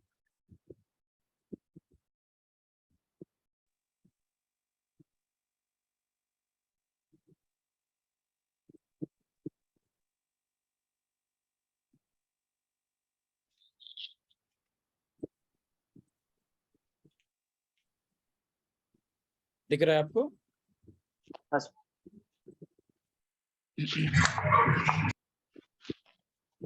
ठीक है, प्रकाशन के विकास के तीसरे चरण में व्यवहारवादी सिद्धांत का विकास हुआ। बहुत बढ़िया, बहुत बढ़िया, बहुत बढ़िया, मार्वलस। इस काल में प्रशासनिक व्यवहारवाद के क्षेत्र में हर्बर्ट साइमन को अग्रदूत माना जाता है। बहुत बढ़िया। इसके अलावा Chester Barnard, R J. Likert, Peter Drucker, Chester, ये क्या है? Chester Richard Taylor, Richard Thaler, हाँ। अच्छा, रिचर्ड थेलर आपने लिखा। ओके, ये भी व्यवहारवाद। बहुत बढ़िया, हिट है बॉस। अब आइए, व्यवहारवादी सिद्धांत में निर्णय मूलतः आर्थिक मॉडल पर आधारित है। बहुत बढ़िया। जो पद सोपान के हर स्तर पर प्रयोग में दिखता है। कौन कहता है यार हिंदी में लोग लिखते नहीं है भाई? यहाँ पे तो सारे हिंदी वाले विद्वान आए, एकदम पब्लिक एड को एकदम पताका घमासान मचा दिया आप लोग। निर्णयन को हर्बर्ट साइमन ने प्रशासनिक संगठनों का हृदय बताया था अपनी पुस्तक। आप भी साथ ही लिखते हैं क्या उनके? सब टीम है, हम लोग टीम मेंबर टीम लोग एकदम बिल्कुल ब्लैकबर्ड मैनिफेस्टो लिखने वाले हैं। अपनी एडमिनिस्ट्रेटिव बिहेवियर उन प्रक्रियाओं तथा विधियों पर बल दिया जिसमें कार्रवाई सुनिश्चित हो। उनके व्यवहार शास्त्र में योगदान को देखते हुए 1978 में इसका निर्णय मॉडल। देखिए, अभी मैं शुभंकर जी को बता रहा था कि ऐसे करिएगा तो एक्सेप्ट कर लूंगा, एक्सेप्ट कर लिया। ये बहुत बढ़िया। एक चीज जो कमी है वो ये है कि इम्बेलिशमेंट ज्यादा है व्यवहारवादी के बारे में। व्यवहारवादी एक्चुअली में क्या है वो भी आपको बताना। ज्यादा वाट बता दिया, ज्यादा वाट बता दिया कि मतलब ये है, ये है, ये है। लेकिन आपका आंसर में सबसे ज्यादा जो बढ़िया चीज है वो ये पहला लाइन कि in the administration evolution, in the public administration evolution, in the third phase of evolution 1938-47 behavioural science has developed. ये बहुत अच्छा है। और व्यवहार हर्बर्ट साइमन को अग्रदूत माना जाता है। डेफिनेटली ये वाट ही होगा, वाई नहीं है ये। चेस्टर बर्नार्ड, ये सब का जिक्र आपने किया, ये बहुत ही अच्छा आपको नंबर दिलाएगा। व्यवहारवादी सिद्धांत में निर्णयन को आपने डायरेक्ट पकड़ लिया हेड ऑन, लेकिन यही गलती आपने कर दी, ये गलती है। अब निर्णयन, व्यवहारवादी में निर्णयन है, इससे पहले आपको 2 लाइन लिखना था क्या, व्यवहारवादी क्या है। तो यही पता चल जाता है हम चेकर्स को, एग्जामिनर्स को, इसीलिए उनको फुल नहीं समझना चाहिए कभी भी, कि आपका डेफिनेशनल या कोर आइडिया कितना क्लियर है व्यवहारवादी में। तो मैं परख लूंगा कि अगर मैं केवल क्वेश्चन 1 देता तो सारे लोग सरेंडर कर देते, बोले मुझे व्यवहारवादी उपागम समझा दो पहले। ठीक है, तो उसकी लिमिटेशन है मेरे पास। अगर आप बोले मैं पूरा बिहेवियरल साइंस आपको पढ़ाऊं, संभव नहीं। जी सर, यहाँ व्यवहारवादी सिद्धांत में निर्णयन मूलतः आधारिक मॉडल पे है सर, आर्थिक मॉडल पे है। लेकिन सीमन ने तो कहा कि economic man and administrative man में डिफरेंशिएट किया है, और सीमन ने एडमिनिस्ट्रेटिव मैन को ज्यादा प्रेफरेंस दिया है इन बिहेवियरलिज्म में, क्योंकि इकोनॉमिक मैन रिटर्न को मैक्सिमाइज करने में लगा रहता है और एडमिनिस्ट्रेटिव मैन सेटिस्फेक्शन पे ज्यादा ध्यान देता है। मैन की बात थोड़ी ना बोल रहे हैं, इकोनॉमिक मैन उन्होंने, वो आदमी प्रशासनिक व्यक्ति थोड़ी ना वो बोल रहे हैं, वो आर्थिक मॉडल की बात कर रहे हैं। तो मॉडल और व्यक्ति में अलग अंतर है ना। आर्थिक मॉडल तो है ही है, उसके लिए तो नोबेल मिला उनको। देखिए एक्चुअली क्या है, आर्थिक क्यों है मैं बताता हूँ, वही समझ में आपको नहीं है इसलिए आप ये क्वेश्चन पूछ रहे हैं। बेसिक सी बात है कि भाई इकोनॉमी, इफिशियंसी एंड इफेक्टिवनेस देखना है ना हमें। 3 उस पैराडाइम पे उसने बनाया व्यवहार हमें क्यों जरूरत है कि जल्दी से हम डिसीजन ले लें। It is in the good shape that जल्दी से डिसीजन ले लो। अगर एक पहाड़ गिर रहा है तो आप कहाँ भागिएगा? आपके लिए इकोनॉमिक क्या होगा? अपनी जान बचाने के लिए अपनी किडनी जो 2 करोड़ की है कैसे बचाएंगे, या पूरा बॉडी जो अरबों रुपए का, भागना है। सारी चीजों, जितनी चीजें ध्वस्त हो रही हैं वो होने देना है। ये आर्थिक मॉडल है, ये रैशनैलिटी मॉडल है कि जितनी चीजें गिर गई उससे ज्यादा इंपॉर्टेंट आप हैं, क्योंकि आप बच गए तो आप बचा ले जाएंगे। ये आर्थिक ही मॉडल होता है। तो जो मैन वाला कॉन्सेप्शन है कि एडमिनिस्ट्रेटिव मैन, सोशल मैन और तीसरा इकोनॉमिक मैन, ये मॉडल मैन के बाद मॉडल लगता है। लेकिन इकोनॉमिक मॉडल अपने आप में तो इफिशियंसी वाला मॉडल हो गया ना। इफिशियंसी, इकोनॉमी ऑफ आइडियाज ये बोला जाता है, इकोनॉमी ऑफ रिसोर्सेज ये बोला जाता है, इकोनॉमिक आइडियल ये बोला जाता है, economic model in the sense of decision, decisional model of economy या डिसीजन इकोनॉमी या नॉलेज इकोनॉमी की हम बात करते हैं। तो क्या नॉलेज इकोनॉमी होता है? पैसा कमाता आदमी खाली नॉलेज से? नहीं।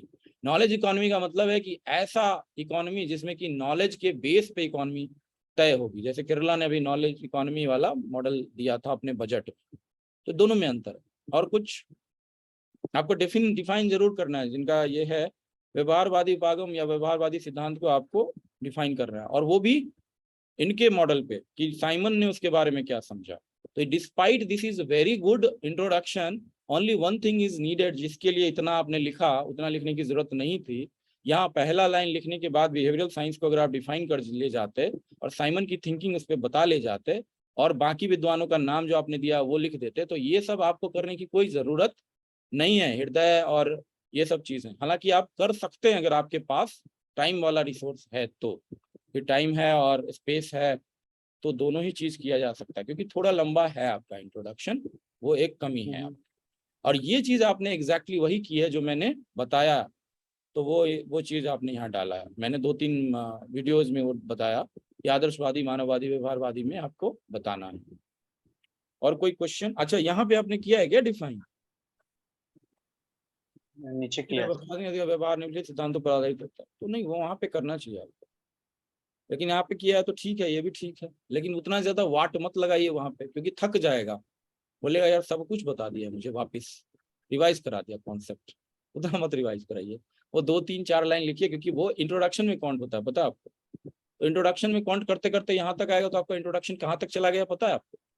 इंट्रोडक्शन चला गया आपके यहाँ तक, यहाँ तक समस्या का समाधान, क्योंकि आप वहाँ पे डिसीजन लिख रहे हैं। तो 1.5 पेज में तो आपने पूरा इंट्रोडक्शन लिखा। होना यूँ चाहिए था कि डायरेक्ट आप यहीं से स्टार्ट कर देते, एक लाइन वो डाल के, जो पहला लाइन है और बाकी विद्वानों के नाम है वो, यानी तो यहाँ पे लिखते और बाकी विद्वानों को साथ में लेके चलते तो भी चल जाता आपका काम। Are you getting me? समझ पा रहे हैं ना इस चीज को? इकोनॉमी ऑफ वर्ड्स पे बहुत ध्यान देना है, जो आपके में है। तो इतना लंबा चौड़ा नहीं लिखिए, वाई लिख दीजिए, वहीं पे आपको डिफाइन कर देना था। ये स्लो स्टार्ट डॉक्ट्रिन है, भारत सरकार भी ऐसा ही करती है। पाकिस्तान मारता है गोला, न्यूक्लियर ना ले जाके न्यूक्लियर धीरे धीरे धीरे धीरे जाके बंदोबस्ती होती है, ताकि ऐसा ना हो कि वो समझ ले कि गलत समझ ले। तो देख रहा होता है ना सारा इकोनॉमी एक दूसरे को, सारा नेशन, इसलिए स्लो स्टार्ट करते हैं। स्लो स्टार्ट डॉक्ट्रिन यहाँ नहीं चलेगा, आपको फास्टली करना होगा, भले ही 4-5 पेज में लिखना है, लेकिन उतना स्लो नहीं। तो ये ठीक है आपका, यही मैं चाह रहा हूँ। सारे लोग यहाँ पे देखेंगे, इनका आंसर ठीक है कंटेंट वाइज, ये चीज लिख सकते हैं आप लोग, ये लिख सकते हैं व्यवहारवादी उपागम में। और पहला लाइन जो इन्होंने लिखा था वो बहुत बेहतरीन था। इसके अलावा आलोक जी से कुछ ले सकते हैं आप लोग, हालांकि मॉडल देंगे हम लोग तो उसमें बता देंगे आपको कि क्या और चीज हो सकता है। तो साइमन ने क्या बोला? व्यवहारवादी उपागम में निर्णय को हर्बर्ट साइमन ने अति महत्वपूर्ण स्थान दिया। उनके अनुसार प्रशासन में सभी पदसुपान के स्तर पर बैठे व्यक्ति का इस प्रक्रिया का संचालन करते हैं। बट ये थोड़ा सा और इनरिच होना है, कर सकते हैं आप कि व्यवहारवादी में केवल महत्वपूर्ण डिसीजन नहीं, अति महत्वपूर्ण स्थान पर या डिसीजन के लिए ही नहीं, व्यवहारवादी में उनका सोचना क्या था। वो एंटी पॉजिटिविस्ट आदमी थे, इसीलिए उन्होंने लॉजिकल पॉजिटिविज्म को जन्म दिया, इसीलिए फैक्ट वैल्यू डायकोटमी की। तो जिन लोगों ने वो लिखा है वो ज्यादा उपयुक्त है इस जगह पे। पहले फैक्ट वैल्यू को बताना है, पॉजिटिविज्म से लॉजिकल पॉजिटिविज्म की तरफ आना या एंटी पॉजिटिविज्म का होना। अब इसका हिंदी में देखूंगा तो ये सब चीजें यहाँ पे लिखनी पड़ेंगी आपको। प्योर साइंस का क्रिएशन करना उनके दिमाग में, क्योंकि प्योर साइंस तभी होगा जब वो प्रैक्टिकल ग्राउंड पे आके दिखेगा बिहेवियर में, बिहेवियरल साइंस इसलिए बोला जाता है उसको। तो ठीक है, यहीं पे हम काटते हैं अभी, और ऐसे इम्प्रूव होगा, धीरे धीरे इम्प्रूव होगा आपका। ठीक है, एनी अदर क्वेश्चन? जी सर एक लास्ट मुकुल जी मुकुल जी बताइए। सर अभी तक का जितना डिस्कशन हुआ इंट्रोडक्शन के रिगार्डिंग, तो सर मैं जितना समझ रहा हूँ सर, अगर एक बेस्ड मॉडल आंसर टाइप का लिखना होता है इंट्रोडक्शन का, तो हम फर्स्ट एक मैक्सिमम 2 से 3 लाइन में बिहेवियरलिज्म को डिफाइन करेंगे। उसके बाद सेमन के बारे में 1-2 लाइन लिखेंगे, उन्होंने बिहेवियरलिज्म में क्या कंट्रीब्यूशन दिया, बिल्कुल, और अदर्स ने क्या कंट्रीब्यूशन दिया, उसके लिए 1 या 2 लाइन मैक्सिमम। तो I think 10 sentence is sufficient for introduction. Sufficient है, लेकिन मैं आपको बोल रहा हूँ वो चीज, क्योंकि बिहार एडमिनिस्ट्रेशन में आपको इसीलिए दिया जाता है कि आप थोड़ा बहुत व्यक्ति के बारे में जाने, ये इवोल्यूशन का फेज डालना बहुत जरूरी होता है। उसके बाद बिहेवियरलिज्म का डेफिनेशन दीजिए, ये लाइन बहुत जरूरी है, कहाँ पे आप लोकेट करते हैं इसको, क्योंकि पब्लिक एडमिनिस्ट्रेशन में लोकेशन बहुत जरूरी होता है। इसको बोलते हैं लोकस एंड फोकस, आप लोगों ने पढ़ा भी होगा, loci and foci, locus and focus, कहाँ लोकेटेड है, कहाँ पे फोकस्ड है, ये चीज जरूर आपको लिखना है। कोलंबस और ये सब लोगों ने इसको डिफाइन किया। हेनरी का पैराडाइम आपने पढ़ा ही है, तो इसमें तीसरा चरण इन्होंने लिखा है, ये चीज डालना बहुत जरूरी है। इसके बाद आप अग्रदूत लिखें ना लिखें कोई जरूरत नहीं है, इसके बाद ये एग्जाम्पल लिखें, ये जरूरत है। 2-4 एग्जाम्पल लिख दें, 2-4 एग्जाम्पल में फिर व्यक्ति का एग्जाम्पल लिख दिया तो बिहेवियर का एग्जाम्पल भी लिखिए, कम्युनिकेशन, मोरल, मोटिवेशन, ये सब सारा चीज। उसके बाद आ जाइए व्यवहारवादी पे, उसको जितना बढ़िया से लिख सकें, जितना बढ़िया मॉडल बिल्डिंग उसमें कर सकें। क्योंकि आप ये सोचिए कि अगर वो क्वेश्चन आपसे पूछता 50 मार्क में तो कैसा लिखते आप, वैसा ही आपको उसको लिखना है, वो लिख देंगे। उसके बाद डिसीजन मेकिंग मॉडल तो आप लिख ही लेंगे ना, भारी क्या है, हैवी क्या है, तो डिसीजन मेकिंग मॉडल को 2-4 फ्लो चार्ट में भी पूरा समझाया जा सकता है, उसमें कुछ खास नहीं, लेकिन इसको समझाना अति आवश्यक है। यहीं पे नंबर मिलेगा, नंबर यहीं पे डिफरेंशिएट होगा, समझ लो। तो कोशिश करिए सारे लोगों के लिए, वही मैंने बोला कि भाई इसका जो है आप लोग इंट्रोडक्शन लिख के आइए, तभी पता चलेगा कि आप क्या चेंज कर पा रहे हैं। I will work sir one last point sir. जी जी सर जैसे यूपीएससी में 20 मार्क्स क्वेश्चन होता है, 250 वर्ड्स में लिखने होते हैं, तो यहाँ 50 मार्क्स क्वेश्चन है, तो हमारा एक आइडिया कितना लिखना होगा आइडियल? देखिए उसको 5 पेज कर लीजिए, 10 मार्क का पर पेज आपको फुल क्वेश्चन हटा के, अगर क्वेश्चन आप रिपीट नहीं लिख रहे हैं तो फुल पेज अगर लिखेंगे तो 5 पेज आपको लिखना चाहिए। हर पेज पे 10 मार्क से ज्यादा आपका रैशनल आइडिया यही बोलता है। लेकिन अगर आप 6 तक भी जा रहे हैं, आपके मॉडल में अगर आपका ज्यादा फ्लो चार्ट है, चित्र है, तो 6 और 7 भी जा सकते हैं। कंटेंट आपका 5 पेज से ज्यादा नहीं होना चाहिए, ज्यादा पढ़ने की आवश्यकता नहीं होनी चाहिए उसको। लेकिन उस ज्यादा में अगर आप 4 पेज 5 पेज लिख रहे हैं तो उसमें उसका एक ऐसा माइंडसेट कहना चाहिए कि इस आदमी के पास दिमाग है, रैशनैलिटी है, बुद्धि है, और ये बंदा बहुत ज्यादा ओवरली एम्फेसाइज नहीं कर रहा है मुझे इम्प्रेस करने के लिए कि नहीं मुझे दे ही दो नंबर, लेकिन ये सही चीजों को सही जगह पे करीने से लिख रहा है, और इसका जो दिमाग है वो ब्रिलियंट है, ब्रिलियंट सेट ऑफ माइंड। तो एक आदमी होता है जो क्वालिटी प्रोड्यूस नहीं करता, क्वांटिटी प्रोड्यूस ज्यादा करने के चक्कर में रहता है, और डेफिनेटली कहीं ना कहीं उसको कम नंबर मिलेगा। जो लोग क्वालिटी प्रोड्यूस करने में रहते हैं और वहाँ पे क्वांटिटी थोड़ा बहुत प्रोड्यूस कर जाते हैं, वो इस एग्जाम के लिए उपयुक्त है, इसीलिए नंबर यहाँ पे लोगों को नहीं मिलता। या तो क्वालिटी कर देते हैं ओवरली या क्वांटिटी कर देते हैं, लेकिन थोड़ा मिक्सचर करिए और फैक्ट पे भी ध्यान दीजिए, ईयर्स पे भी ध्यान दीजिए, बुक पे भी ध्यान दीजिए, एग्जाम्पल जो थिंकर है उनको भी कोट करिए, बिहार का एग्जाम्पल भी लिखिए। कुल मिला के डायनेमिसिटी आपका एम्बेलिशमेंट से या जो वैल्यू ऐड मैं भी करवा रहा हूँ उससे होना है, फ्लो चार्ट से होना है, चित्र से होना है। आपके हर पेज में एक चित्र दिखना चाहिए, एक फ्लो चार्ट दिखना चाहिए, ऐसा आप कोशिश करिए। तो अगर कुल मिला के देखा जाएगा तो 1 पेज या 1.5 पेज तो आपका चित्र हो जाएगा, उसको हटा दीजिए तो 4 पेज लिखिए आप, ये आपके लिए अच्छा है। जी सर एक लास्ट फाइनल लास्ट सर, सिमन ने कंप्यूटर का यूज के बारे में फोकस किया, एम्फेसाइज किया है सर डिसीजन मेकिंग में, तो और अभी सर बिहार गवर्नमेंट भी और सेंट्रल गवर्नमेंट भी दोनों फोकस कर रहे हैं डिजिटाइजेशन पे सर, तो इसको ज्यादा फोकस में रखना है आंसर में या इसको थोड़ा कम रखेंगे? नहीं, ये जहाँ पे जो उपयुक्त है, जैसे ह्यूरिस्टिक मॉडल के बारे में उन्होंने बताया था, ह्यूरिस्टिक मॉडल और साइंटिफिक मॉडल के बारे में उन्होंने बताया, उन्होंने बोला मेंटल मैप बनाना जरूरी है। उन्होंने क्या बोला, प्रोग्राम से अनप्रोग्राम से प्रोग्राम की तरफ जाना। अनप्रोग्राम क्या होता है, पॉलिसी बिल्डिंग। तो आज का वही मैंने बताया, आपने शायद दोनों तीनों वीडियो नहीं देखा है अभी ना, जो मैंने भेजा था अभी नहीं देख पाए। अभी I just got access to internet sir, just before the class. वो आपको तीनों जब देखिएगा ना तो ये सारा क्वेश्चन मैंने वहाँ पे डिटेल में कर रखा, मुझे बताने की कोई सच जरूरत नहीं लग रही है। वहाँ पे मैंने आपको पूरा बताया, तो रिपीट करने का कोई मतलब नहीं है, टाइम बर्बाद होगा। वहाँ पे उसको कई बार देखिएगा, सारा जो एग्जैक्टली आपने पूछा उसका जवाब मैंने दे दिया। नीति आयोग का डेटा बेस्ड और एविडेंस बेस्ड पॉलिसी मेकिंग की बात करती है नीति आयोग, और उसने एजेंडा वाला जो बताया था इंडिया एट 75 में भी यही चीज बोला है, तो वो एकदम साइमन का प्रतिमान है। उसी तरीके से इकोनॉमिक सर्वे ने बोला कि लोकल गवर्नमेंट में, म्युनिसिपल गवर्नेंस में ड्रोन तक का यूज करना चाहिए प्रॉपर्टी मैनेजमेंट के लिए, समझ रहे, प्रॉपर्टी टैक्सेशन के लिए। और कोई आदमी घर नहीं खोल रहा है तो ड्रोन ऊपर लगा दो, उसके प्राइवेसी में इन्वेजन नहीं हुआ, क्योंकि उसका छत और उसका एरिया आप तो आप नाप लोगे ना। वही चीज बिहार कर रही है आज के डेट में, ड्रोन का यूज कर रही है, हेलीकॉप्टर का यूज कर रही है, और खाता खेसरा सब बन रहा है और आपका अकाउंट बन रहा है। तो वो चीज डिसीजनल है कि पहले पॉलिसी क्या था, पहले क्या था, नापी एक आदमी के हाथ में था, डिस्क्रिशनरी था। अब वो प्रोग्राम्ड हो जाएगा तो अगर वो फॉल्ट होगा तो उसको सुधारा तुरंत जा सकता है। जैसे आधार में नाम गड़बड़ हो जाता है, 2 दिन में दीजिएगा तुरंत सुधर जाएगा। तो वो चीज आपको सोच के वो सब एग्जाम्पल लिखने है ना। और कोई क्वेश्चन? चलिए तो इसको रैप अप करते हैं, बहुत लेट हो गया है, फिर कल काम करेंगे। Okay, good night to all of you. Good night. Good night sir. Good night. Good night.